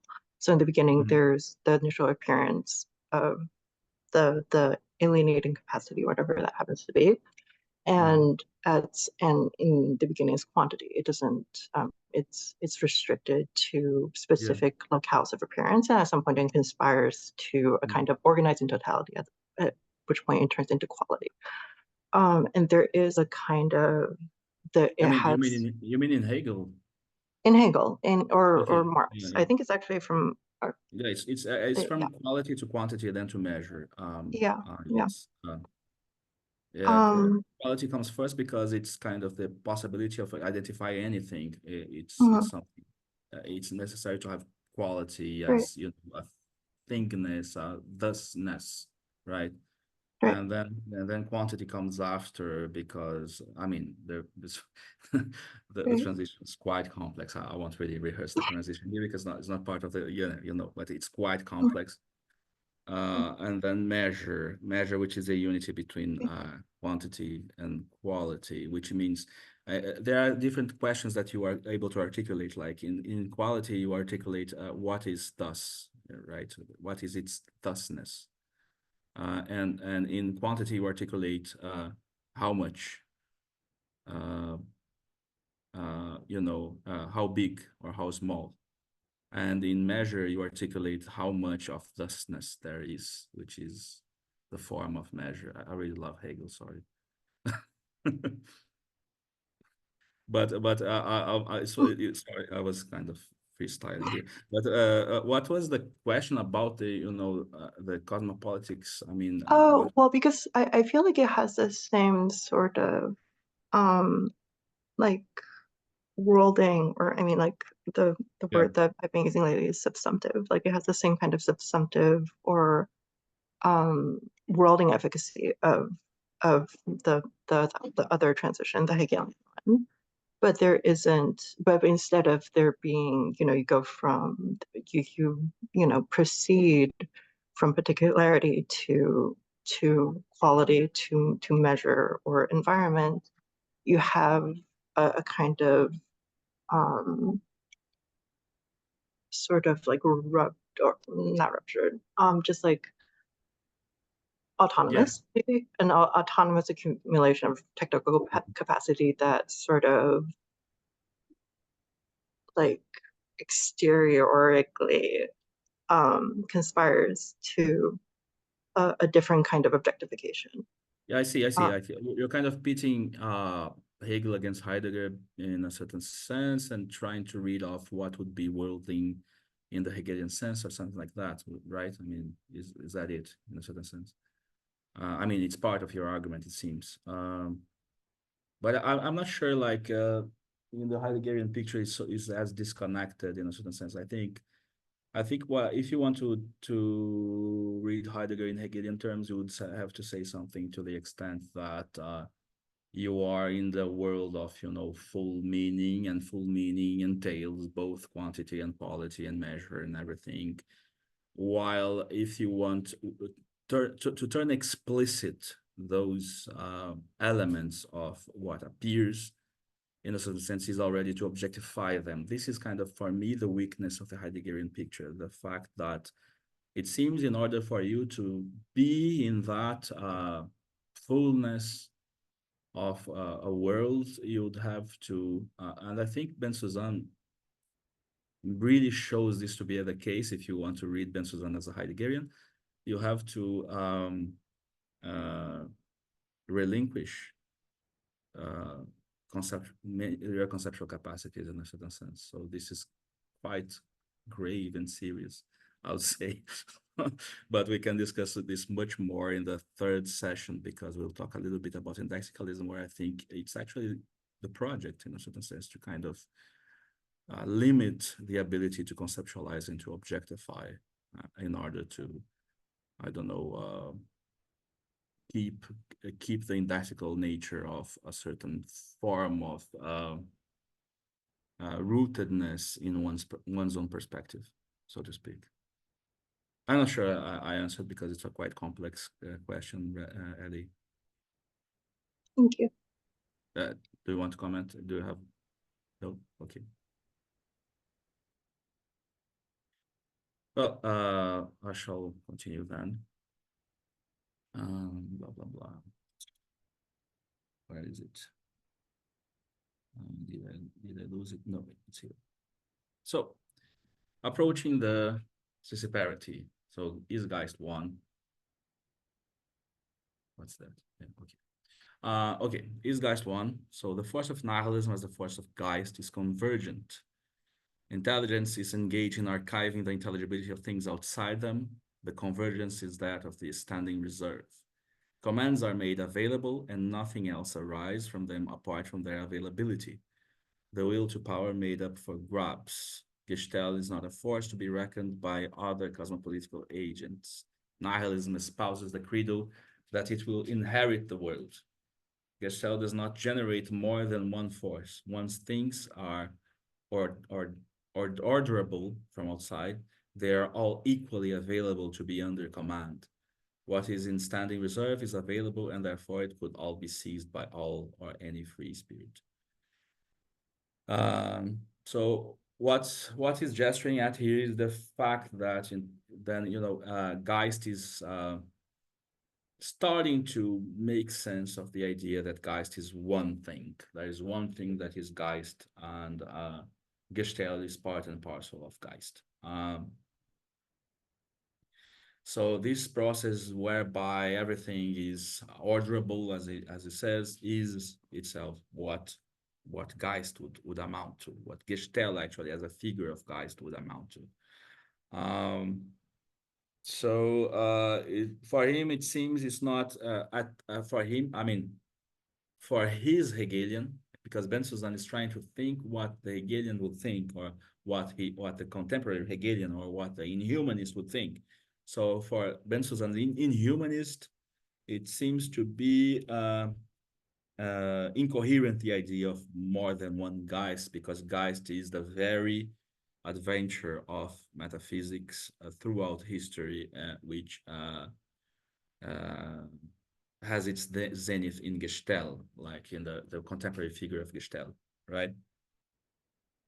And here's there's my comment. This will have consequence for the philosophy of language and for the conception of rule following that will be assigned by Bensusan to the inhumanist. So rule following is kind of curious, because here he says that, where is it? Intelligence is engaged in archiving the intelligibility of things outside them. The convergence is that of the standing reserve. So there's a convergence in the sense that there are, scattered kinds of things out there. And once intelligibility is mined or, extracted, it is as if that the thing becomes part and parcel of Geist itself. So this Geist is this kind of, he says convergence, but also amplifying kind of domain that by which everything that gets into its own limit becomes a standing reserve, right? And commands are made available, and nothing else arise from them apart from their availability. So this is kind of a little bit obscure to my taste, but what he means in a certain sense is that the command is available to those who are part of Geist. So if there is a kind of a circular thing that if commands are available, they are Geist. If they are Geist, commands are available. So there is nothing that is not a command that is intelligible to those who are part of Geist. Which makes it a bit obscure. How is it that then Geist become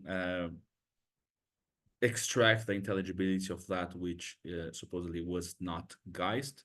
But then you have like two species of things here. I mean, you have descriptive resources. Like for descriptive resources, it seems to me you don't need to have like a symmetrical kind of relationship. Therefore, I could describe this cup, and the cup is not describing me, or does not understand the way I describe the cup. But if I am part of a normatively articulated community, supposedly one candidate for understanding what is rule following is that those who engage with me in this community understand me, and well, I understand them. So we share commands. So this is a certain ambiguity in the way I think Bensusan constructs his concept of Geist.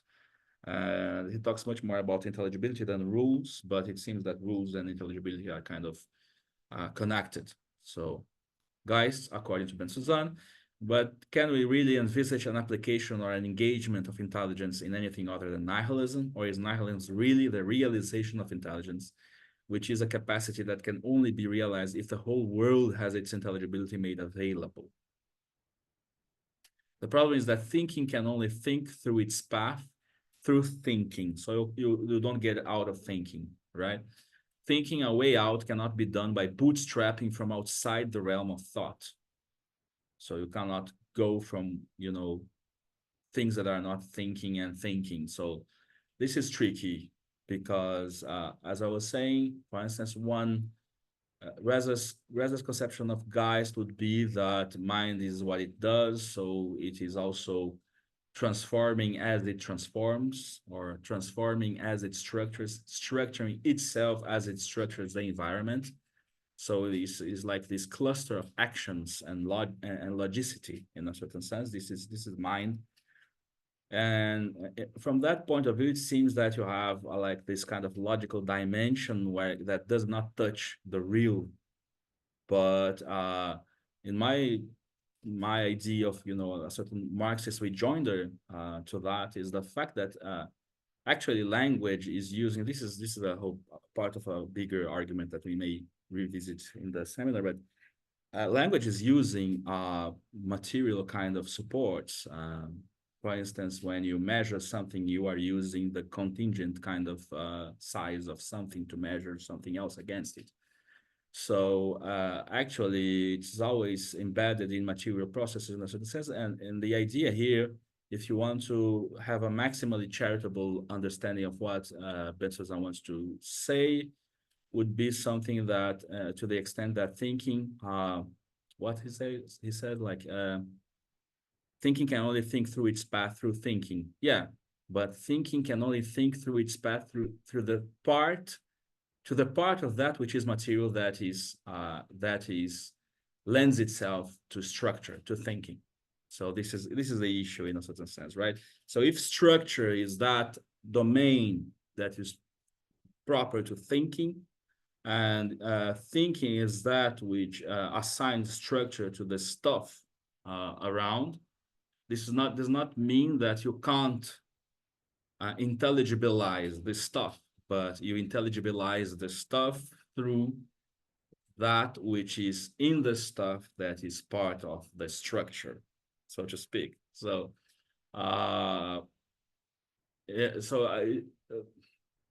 this in terms of extraction of intelligibility. Sorry, that for me, in a certain sense, has to do with the description of the world, but does not necessarily have to do with the normative unfoldings of a thinking community, right? Which is, I think, two different things that we might develop in this seminar. So thinking a way out cannot be done by bootstrapping from outside the realm of thought, even though, for instance, I do think that, for instance, the exchange abstraction was instrumental in the developing of abstract thinking at large. You can visit the seminar Real Abstraction in the Midst of the Given. There's a long argument for that. Anyway, now the unity of Geist can only be determined from the inside. It is therefore hard to say either that it is established or that it is assumed.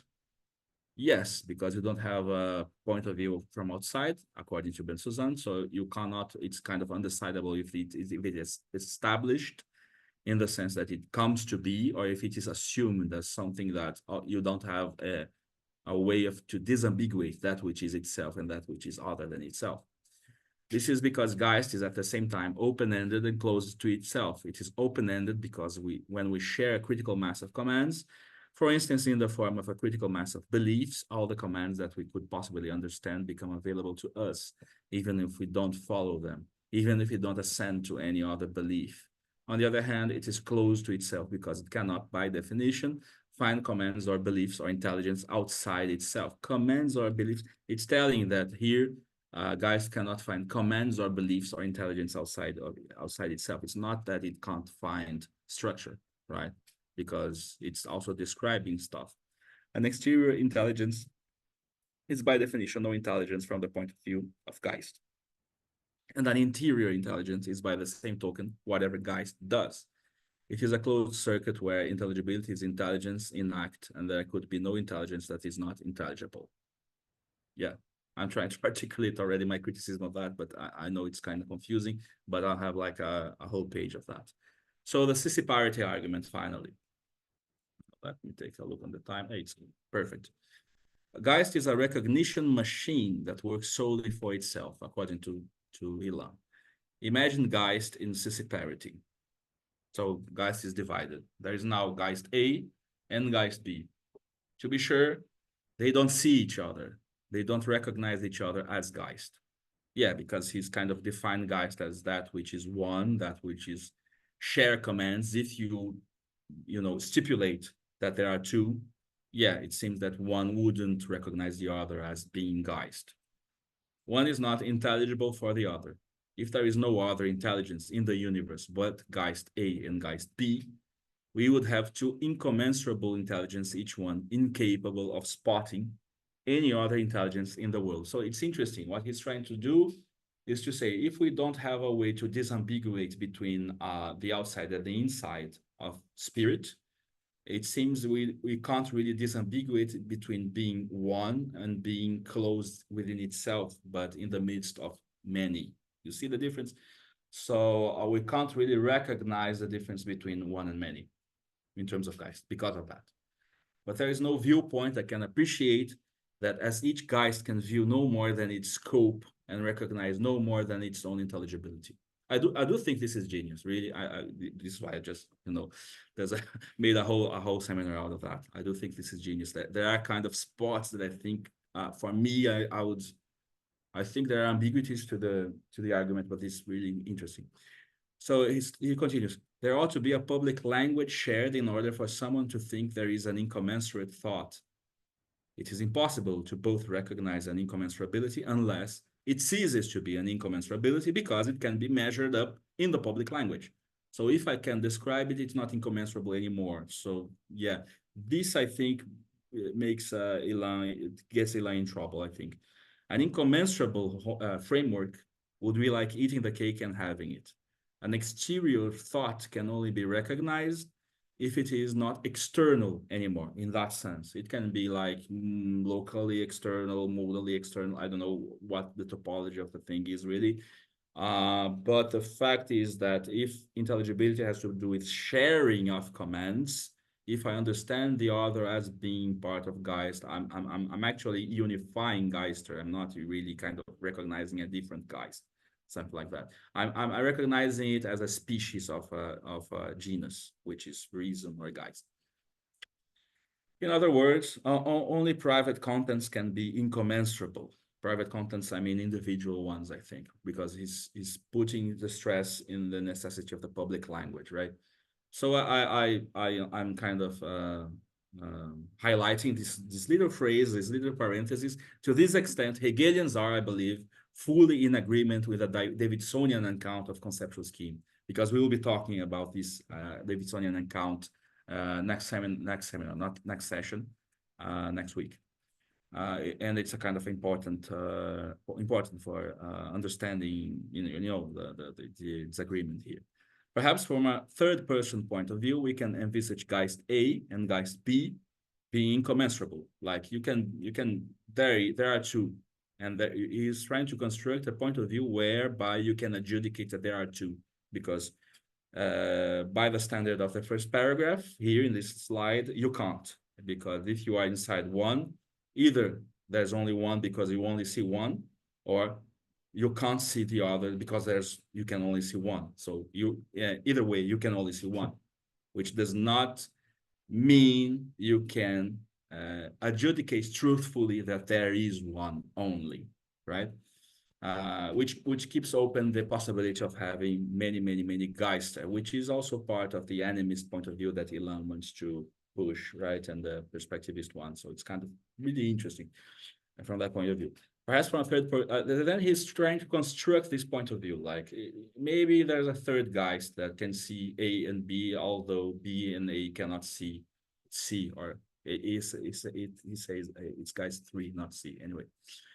So we can envisage Geist A and Geist B being incommensurable, but that cannot do either. In order to recognize Geist A as Geist, one needs to share something with it.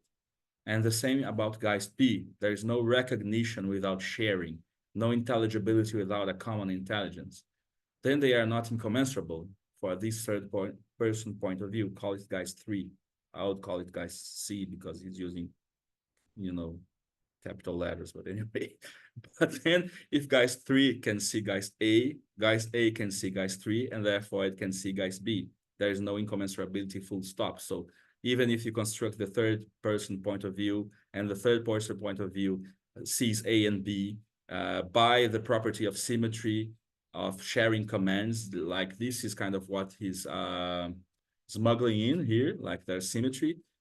By the property of symmetry, then A can see 3 and B can see 3. Everybody can see each other, so there's only one. And this does not mean that there's only one. This does only mean that we can only see one, which means we still can't adjudicate if there is one or many. Okay. Yet the Scissiparity of Geist is thinkable. Then he kind of appeals to the category of the thinkable, which is tricky, but sometimes do the job. So again, let's think of a machine that is now unsupervised after being taught by Geist-A the mathematics of the expansion of pi. Whenever a machine carries on the expansion without any supervision of a community that practices mathematics, the application of a suitable mathematical rule is private. Say, for the community of Geist-A, which initiate the machine in the mathematics of the expansion of pi, while the behavior cannot be checked. It's private in that sense, is a very particular sense of private, not private as you get from, private language argument in Wittgenstein, but, from the fact that there is a community or proto-community that is performing the expansion of pi, and it's unchecked by Geist-A, even though Geist-A initiated its training in the expansion. But the expansion being infinite, you don't really get to know if, there's a change in the expansion as performed by the machine. One could say now that the machine is no longer doing mathematics, and further, if there is no way to check its output, it is just not following a rule. So this is for me, it's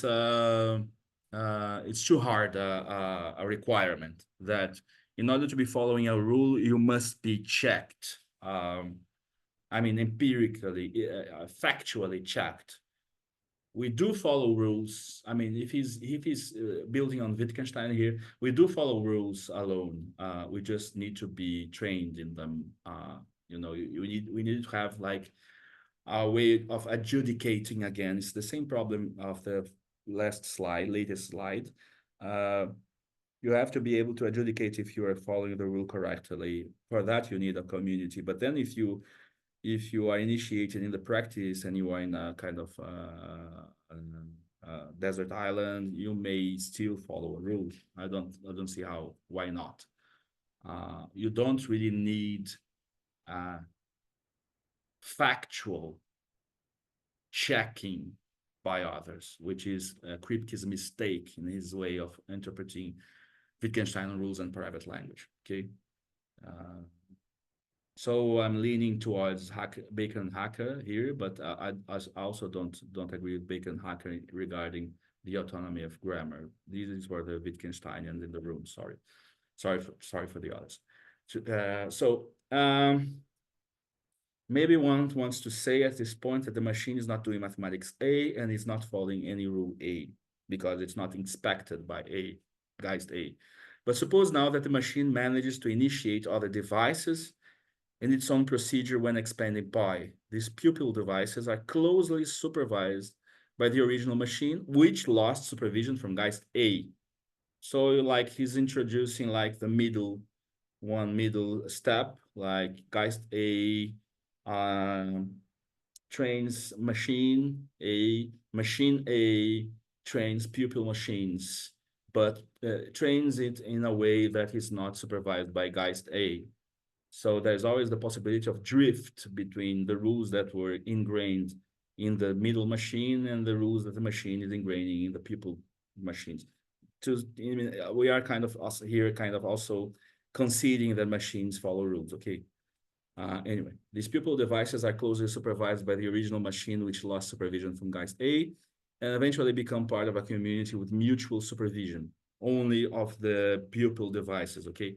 Just like the one associated to Geist-A, but disjoint from it. So you have like the formation of this different community. There's Geist-A, there's a kind of a middle step, the machine that then trains the pupil machines, and the pupil machines end up creating this community.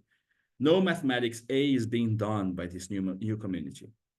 Okay, he's declaring that, okay? He's stipulating that we can call the community of the embryonic Geist-B. But to be sure, there would hardly be a surprise if a human from Geist-A manages to inspect the community of embryonic Geist-B only to spot them expanding pi as expected. So this is a kind of a twist, right? So he's building this idea like of a Scissiparity, the process of Scissiparity. Something teaches something else teaches something else, and this something else, there's a drift in the rules, and then you get to a completely different kind of community. But then you might just go there, even if B is not inspected by A, and see that B is doing the same as A. What work is this doing? He just wants to give credence to the idea that there's more than recognition in following a rule from Geist-A. So you may follow the rule of the Geist-A rule without being inspected or being part of Geist-A. So in a certain sense, there's an externalism about rules, which means rules are things that you may engage in even without the recognizing machine that is Geist, that gives us the problem of the impossibility of adjudicating between one and the many that I was discussing right now. So this part of the argument is it gets developed in the second part of the slide. John McDowell, in his Wittgenstein on Following a Rule, suggests an explanation for this. These devices could be doing mathematics A, even if they had no means to find this out. There could be a reality to rule following, and one that could escape Geist-A's ability to grasp it. So he wants to construct an example whereby there's a rule being followed even though one Geist is not able to detect it. But this is kind of different because there's a difference between being detectable and being detected, right? I mean, in the end of the later argument, he said, if one was going to visit Geist-B, he might discover that they were expanding pi as expected. So they were undetected, but not undetectable. There's for me, there's a kind of a slide there, a slippery slope. Like there could be a reality rule following. Okay, that is not enforced, constantly enforced by its belonging to Geist-A. So you could actualize a rule even though you are not part of Geist-A. I think this is plausible. But then there could be a reality to rule following and one that could escape Geist-A's ability to grasp. Geist-A's ability to grasp it. So for me, this is a slippery slope. Now it's not. What does it mean to escape Geist-A's ability to grasp it? Like it's undetectable. It's not undetectable. It's undetected, right? Notice that the idea here is simply that it could be a reality to a rule following that escapes Geist-A. Escapes in what sense? It escapes in the sense that the reality to a rule following that is being done by the machines that comprise Geist-B is not shared, does not have this command shared with Geist-A. Therefore, rule following does not need constant recognition by the community. It may need just initial ingraining of the rule. So this changes the concept of rule. It doesn't really change the concept of Geist, really. Further, the embryonic Geist-B community could have been trained by the machine so that a genuine rule is taught, even if it results in something other than what is expected in the practice. In the practice A of mathematics A. Even though incommensurability cannot be noticed, if there is a reality to rule following, there could be incommensurable rules. Could be. Okay, now he's admitting that the argument was not for incommensurability. The argument was for the undetected, not the undetectable. But if there is a reality to rule following, which means if there is a reality to rule following that is independent from recognition, mutual recognition, there could be incommensurable rules. Not sure if the argument is doing that work, though. Here I think is great, and here I think there's a lot going on that I'm not sure it does the work it wants to do. He wants it to do. Reconstructing the argument. So context, the critique of nihilism and of Geist as its agent. This is the context. So, I mean, the point. And the argument goes like, A, intelligence is convergent. Intelligence can be Geist, right? Like intelligibility is convergent. So just to break you up, but can you turn on the light? It's getting like really dark. We can barely see you. Sorry. So that's great. Thank you. So intelligence is convergent, which means by the token of what I said, it's convergent, which means you lose the means to adjudicate between one and the many. If you're part of Geist, either you only see what is you, or you only see what is you because there's one. Okay. B, it can't make sense of a radically divergent set of rules of reasoning. It's also this premise. B1, if it recognizes it's outside, it wasn't outside to begin with. B2, if it recognizes the disparity inside, it always already shared a set of commands with the offending fraction. Of course, because it can recognize the disparity. To recognize the disparity is to share a set of commands. C, it is thinkable that there is an unobservable exercise of A rules to A Geist. This is kind of tricky argument. So it is thinkable that somebody is doing what I ought to be doing, even though they are not part of what I am part of. D, so which means what is the cash value of that for Hilan? There is objectivity to rule following. There is a thing that is the following of rules that is not exhausted by the phenomenality of me recognizing that such and such agent is performing the rule. No, it's performing the rule without anybody recognizing that it is performing the rule, okay? D, it is thinkable that there is an observable exercise of rule simplicity, which is what I just said. Oh, there's two E's there, one is F, sorry. E, rules are not always transparent to every rule follower, which means somebody can be enacting a rule which is not constituted by it being recognized by other rule followers.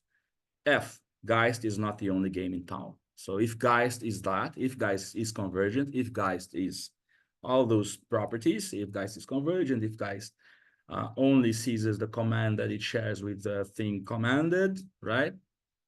Geist is not the only game in town because it is thinkable that there are rules that are the same even though they are unobserved and they are not constituted by the recognition of the community that the rule is being followed. There is a history to that problem, right? Like you have to have, why is it that you need recognition? I mean, why is it that I think Hilan thinks you need recognition in order to be recognized as following a rule? And now notice that I changed the problem from intelligibility to rule following. I think those are connected, but they are two different problems. Hilan is kind of conflating the two for me, like intelligibility and rule following, okay? It's as if intelligibility is only possible when there is sharing of rule following, but intelligibility is also part of the way we engage with the material world, that in no relevant aspect is following any rule other than the laws of physics, which are not rules by the concept that we are using here of rules. So here's Wittgenstein. This is our paradox. No course of action could be determined by a rule because every course of action can be brought in accord with a rule. The answer was, if every course of action can be brought into accord with a rule, then it can also be brought into conflict with it. And so there would be neither accord nor conflict here, which is kind of similar to the problem of the adjudication between one and many from the point of view of one existing Geist, which is Hilan's problem. Kripke understands the first paragraph of Philosophical Investigations 201 as presenting a genuine skeptical problem. The apparently paradoxical situation that whilst we seem to use language meaningfully, there is no fact about us that constitutes our meaning one thing as opposed to another, and consequently the possibility of actually meaning anything seems to disappear. So for Kripke, it seems like we only mean stuff because people recognize us as meaning stuff, meaning things with our words. And we only mean things because people are recognizing us as following the rules by which we get to mean things, right? So the rule is exhausted by the recognition of our peers. This is kind of also the framework that Hilan wants to assign to the inhumanists, so that he says that actually there's rule following that is unrecognized. So if there is rule following that is unrecognized, there may be more than one Geist. If there may be more than one Geist, then the inhumanist picture is wrong, and perhaps the perspectivist picture is right. Or for instance, the disconnection, David Rodin's disconnection thesis may be right. So two interpretations of rule following are commented by Robert Brandon that give rise to the paradox. Interpretation one is called regulism, And it is the idea that rules are always explicit statements about how to do something. Interpretation 2 is called regularism, and it is the idea that rules are regularities of behavior. Problem with solution 1 is that if every rule is an assertion, every rule must be specified by a rule about how to apply the first rule. And that makes it an infinite regress. One never gets to apply any rule because you have to explain how to apply the previous rule, you know? Problem with solution 2 is that regularities cannot account for the normative character of a rule. Regularities aren't right or wrong, they just are. So a regularity is not really a rule. There's just something that happens. You can't really say that, oh, you've done it wrong, which is the normative character. Branham's solution is to make rules implicit in practice. Wittgenstein advances this idea when he says following a rule is a practice, a custom, an institution. Branham, in addition to the Wittgensteinian priority of practice, proposes the idea that norms implicit in practice can be made explicit by normative vocabulary. So there's a bunch of technical issues there. Modal and logical vocabularies are the organ of this explicitation, so we don't need that.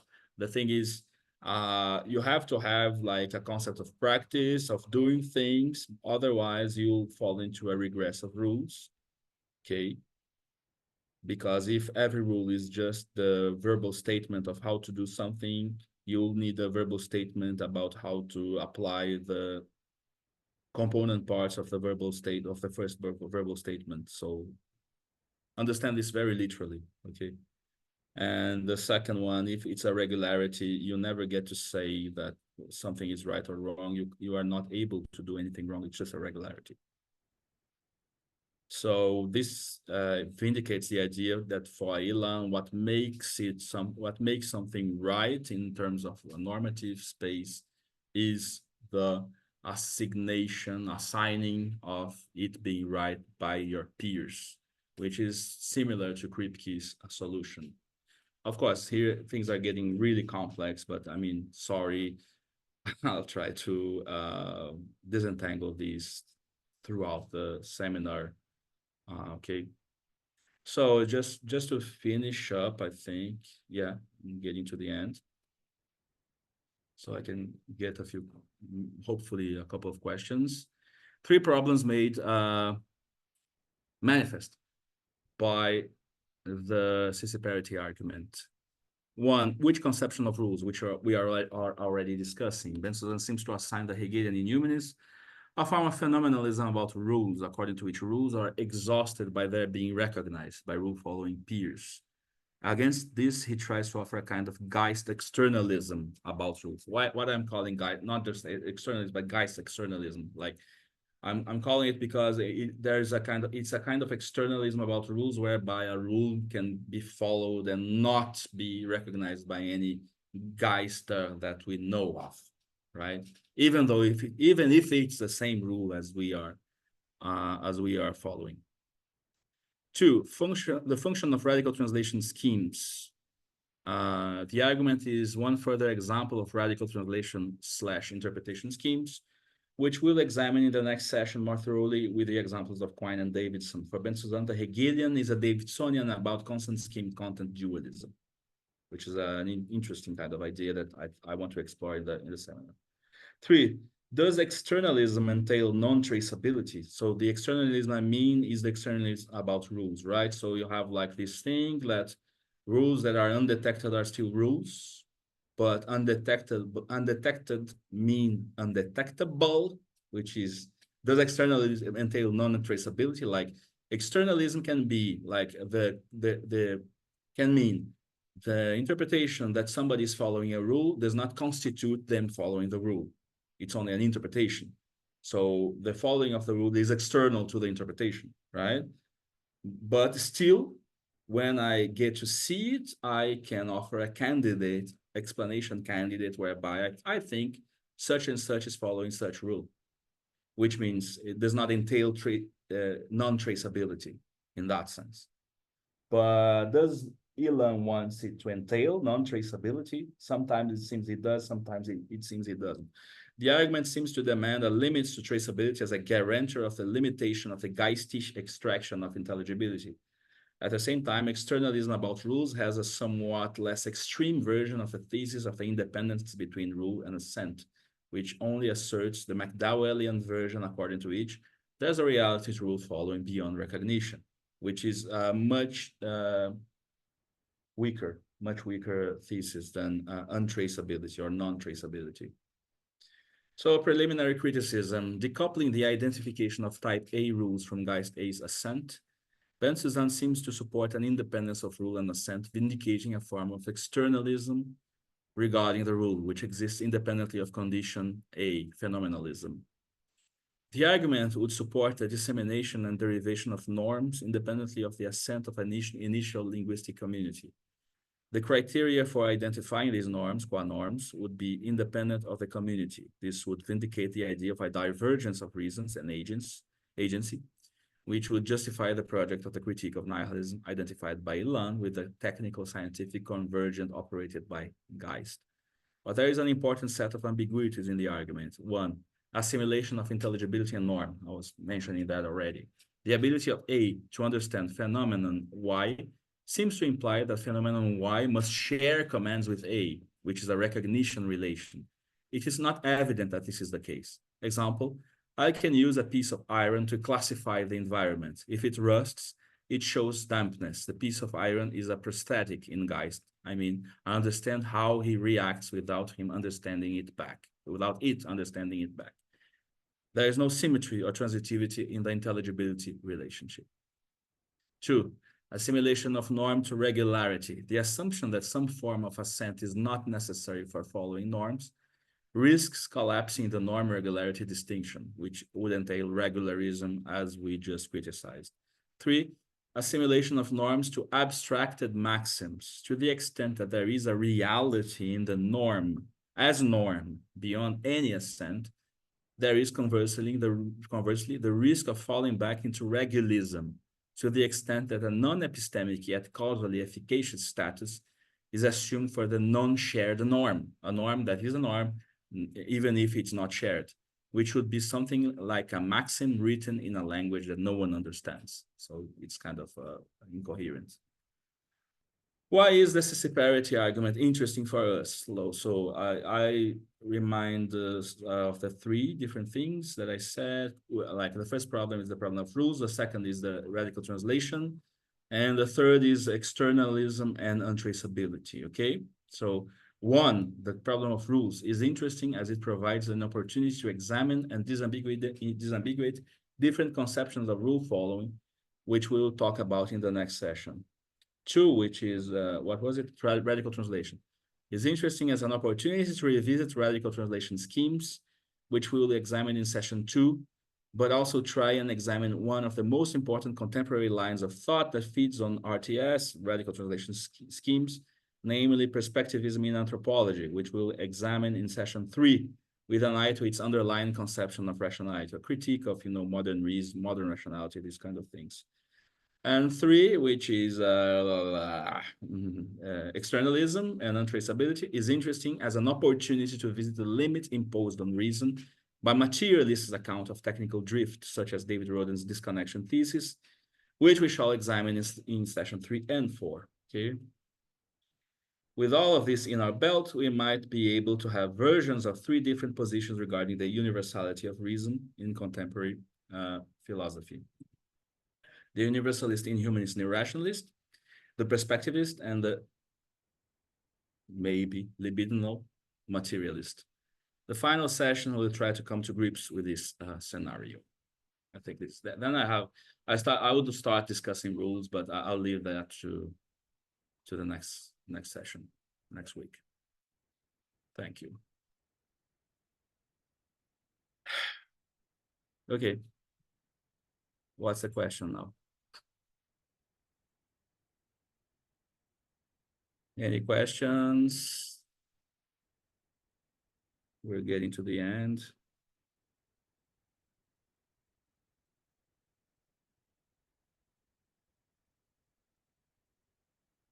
There's a discussion between Ellie and Anna.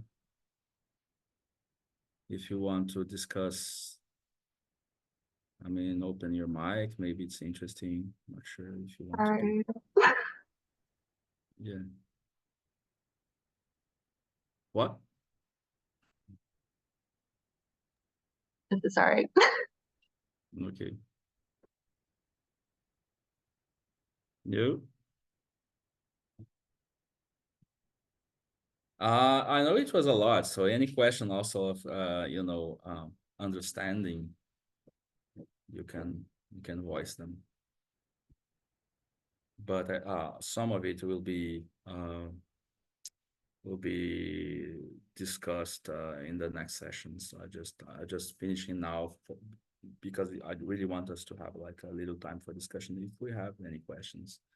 Otherwise, we can go through, infrastructural kind of problems with Rafael and, the presentations and all that.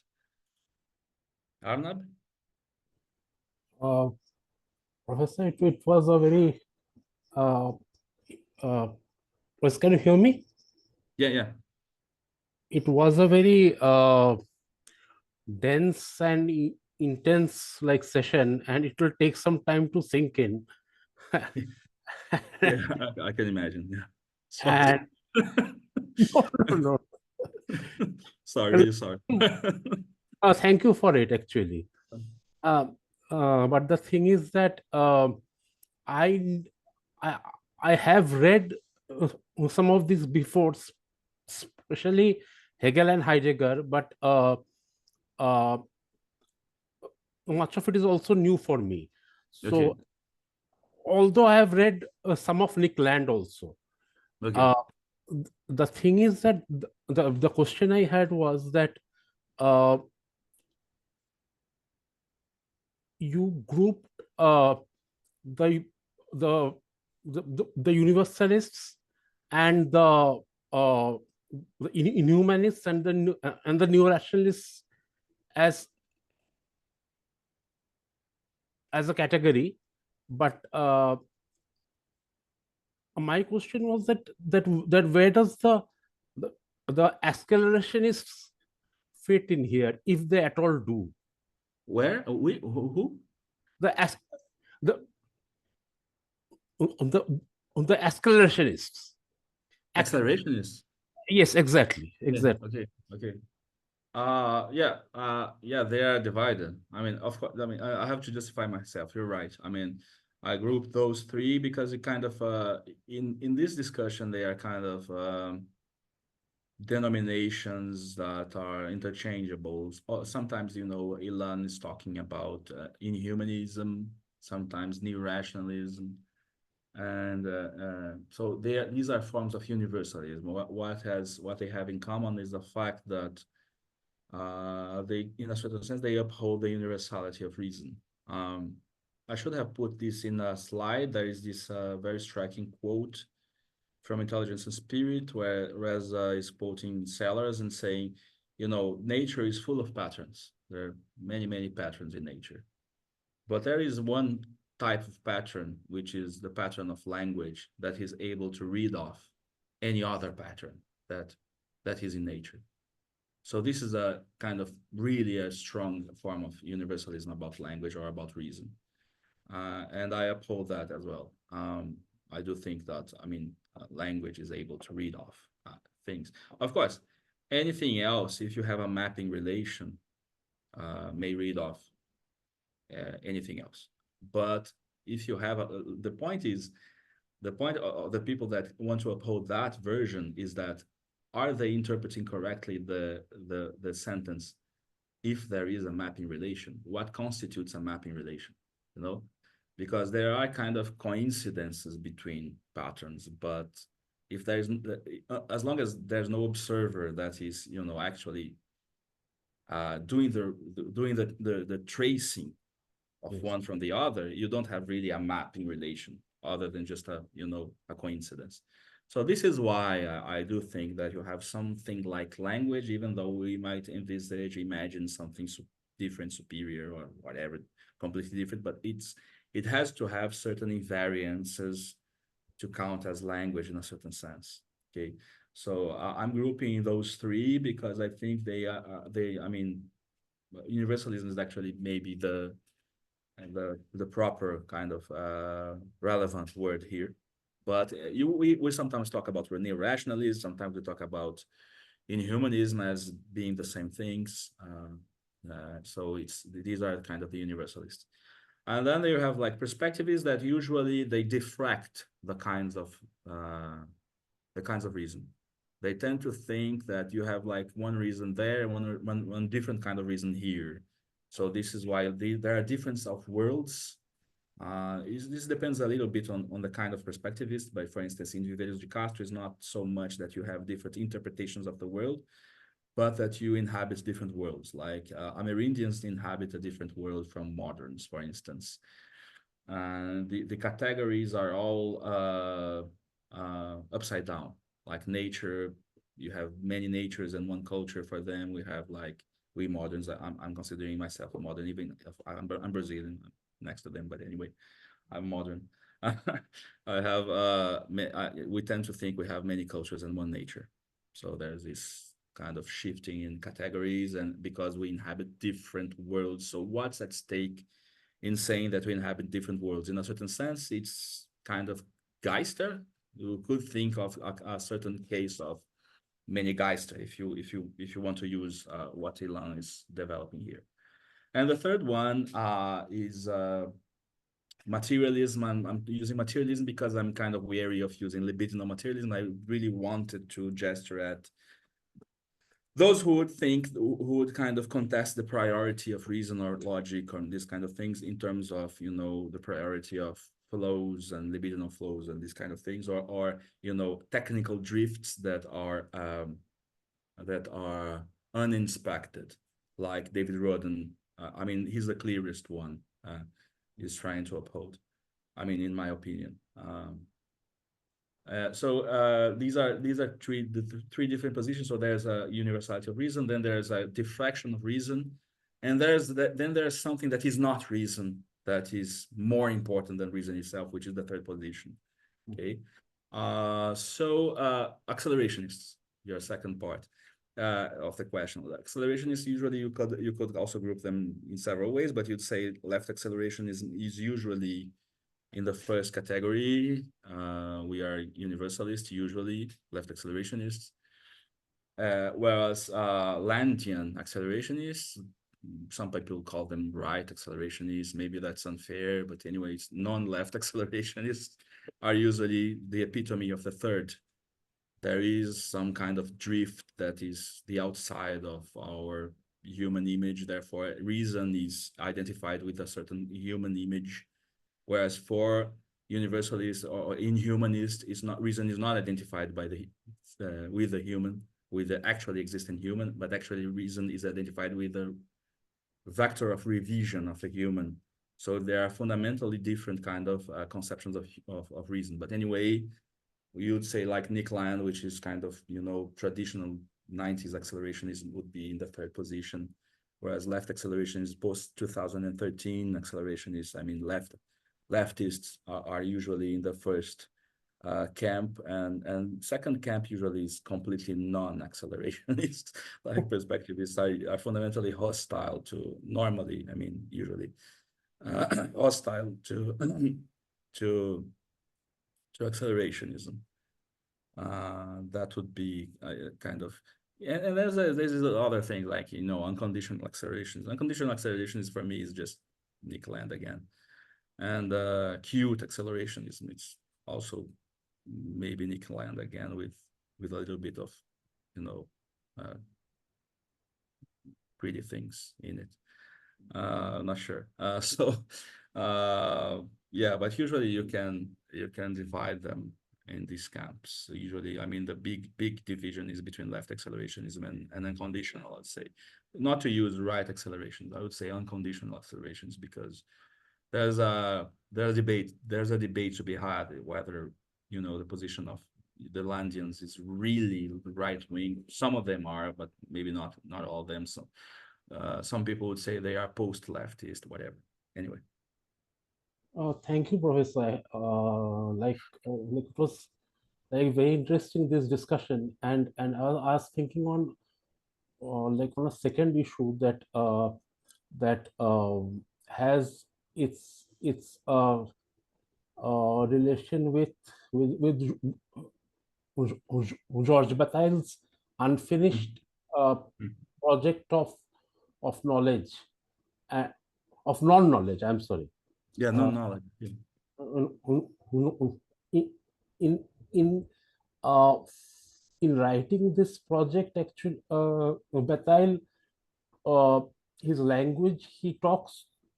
I've read in translation, not in French, but it seemed to me that he's talking about a lot of things that you have mentioned here, Yeah, it's as far as, possible. Yeah. yes, as far as a Geist and its outside and inside are concerned. Yeah, yeah, yeah. I'm not that familiar with Bataille. Again, there's been a lot of questions about Heidegger and now Bataille, but I have a limited kind of competence in these issues. But I know Bataille was somewhat a Hegelian of sorts, but a very heretical one. So, Yes, yes. and Bataille is also important reference to Nick Land, and Nick Land is always talking about the deepening of unknowing as a kind of the radicalization of critique. But this is a whole other kind of can of worms, because radicalization of critique for Land is not, it has nothing to do. I mean, it has something to do, but it's not identified with philosophical critique, because that which performs critique is actually capital. So the radicalization of critique is the separation between condition and conditioned that capital operates, and that opens up the space for experimentation. And experimentation is predicated upon unknowing for Nick Land. So I'm not sure how Bataille would parse this out, but it's kind of also a different kind of topology of thought. From the new rationalist one, I take it that new rationalist one is the right one, but this is all very interesting to me anyway. Okay. Thank you, Professor. Thank you for your question, Arnab. Yeah, I think we're at the end. Oh, Arman. Nice to see you, Arman. I can't hear you. No, I can't hear. It's very soft, the volume. Still.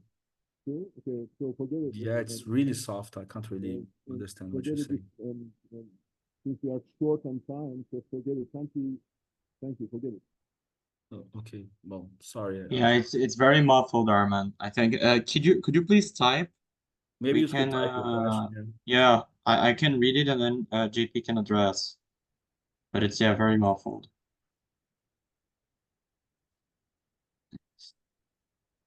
Is that Arman's question? Yeah. Let me see. Yeah. So he's saying that I have difficulty in understanding what constitutes incommensurability in general. Shouldn't we somehow specify incommensurability? In fact, the very idea of fission wouldn't render the incommensurability between species meaningless, radical divergences meaningless. Yeah, that's an open question regarding what Hilan is doing. This would be also part of a possible criticism of the thought experiment of Scissiparity. Like, he's talking about incrementally, in a sense, when he talks about the machine being trained by Geist-A to do mathematics A, and then it goes unchecked, and then it is training a bunch of pupil devices, as he says. Like, in a certain sense, you are already operating a link that is not really incommensurable. But I mean, well, I think what he wants to say is incommensurability is not really causal linkage. I mean, causal chain. There's a causal chain, of course, between Geist-A and Geist-B in his story.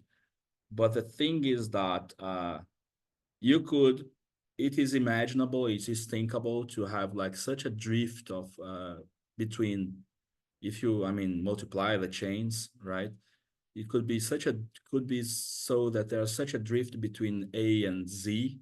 So let us say Z, that Z is not recognizable anymore as engaging in rule following. This is his fiction. I wouldn't say it's meaningless, but I would say, responding to you, I would say it has certain conditions that are not developed in the argument, perhaps. maybe it should be supplemented with something else. What is incommensurability in that sense? Otherwise, we could just stipulate there is something that is incommensurable, A and B, and he starts from that stipulation, right? But then you cannot say that A and B exist because B does not exist for A and A does not exist for B because they are radically incommensurable.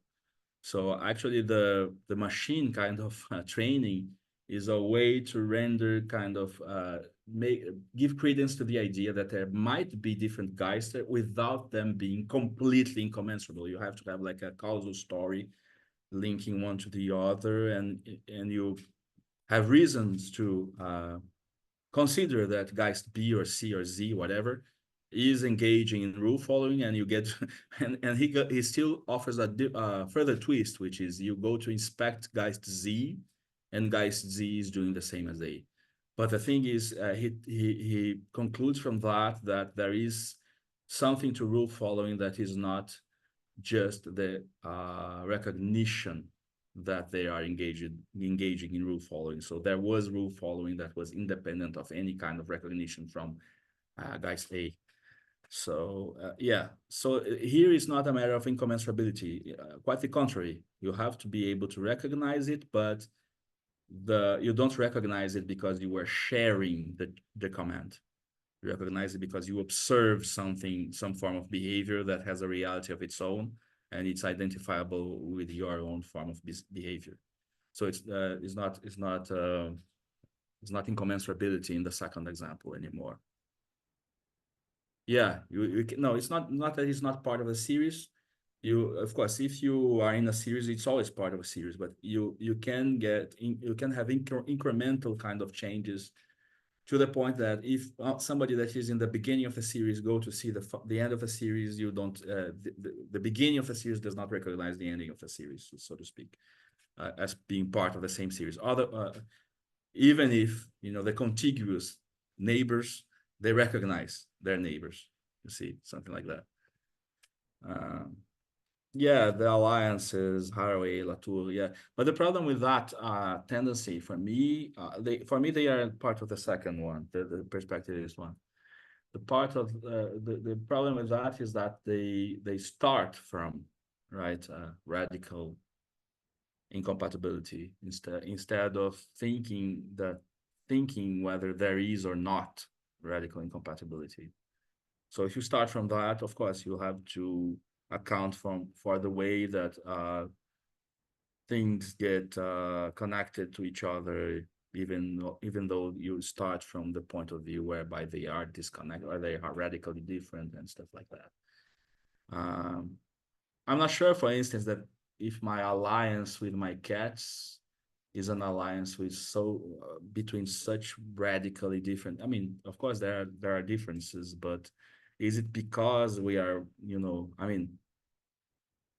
is it an alliance with a radically different thing, a species, or is it just that we have some form of commonality after all? So this is undecidable to me. Maybe I'm much more like my cats than like some other people.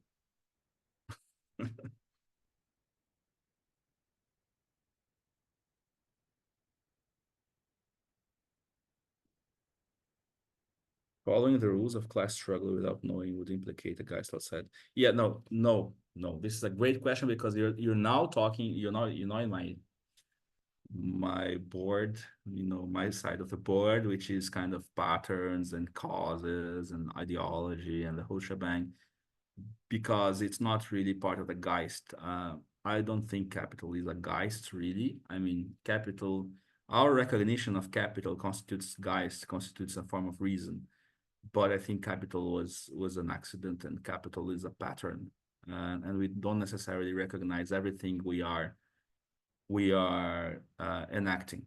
Like we recognize some of the things we enact because we are normatively constituted, we are normatively engaged socially, but we are not. We don't have a picture of everything we enact. There are a whole lot of things, like for instance, my very bodily functions. I don't have a picture of those while I'm enacting those. So it's a pattern. I'm constituted much more, I mean, by an infinity of patterns than by the small part of that which is gets objectified as a norm, or as a, you know, as a rule, as an overt rule. So class warfare, in a certain sense, is a pattern that is retroactively described by Marxist science. So yeah, showing my colors here.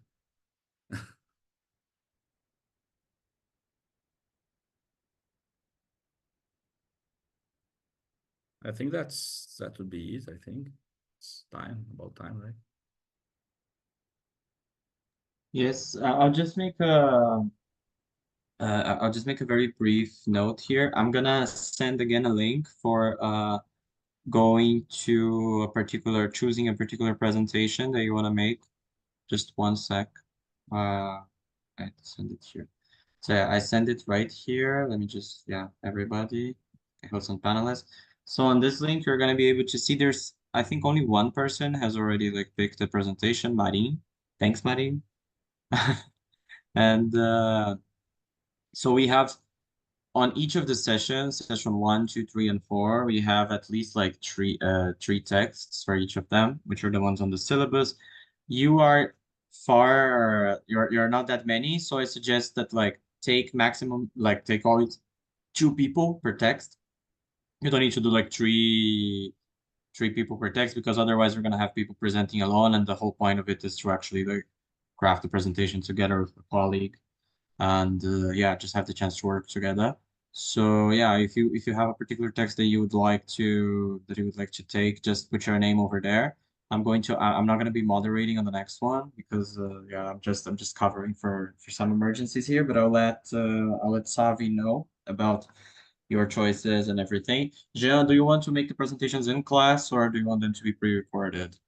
Either way, what's best for the students. If they want to present in class, it's always good. I like, because it informs the class. But yeah, either way. Yeah, okay. So basically, if you want to, like, you can do, I'm gonna do something here. So each of the spreadsheets, they have like presenter, and modality. So modality can be pre-recorded or live, basically.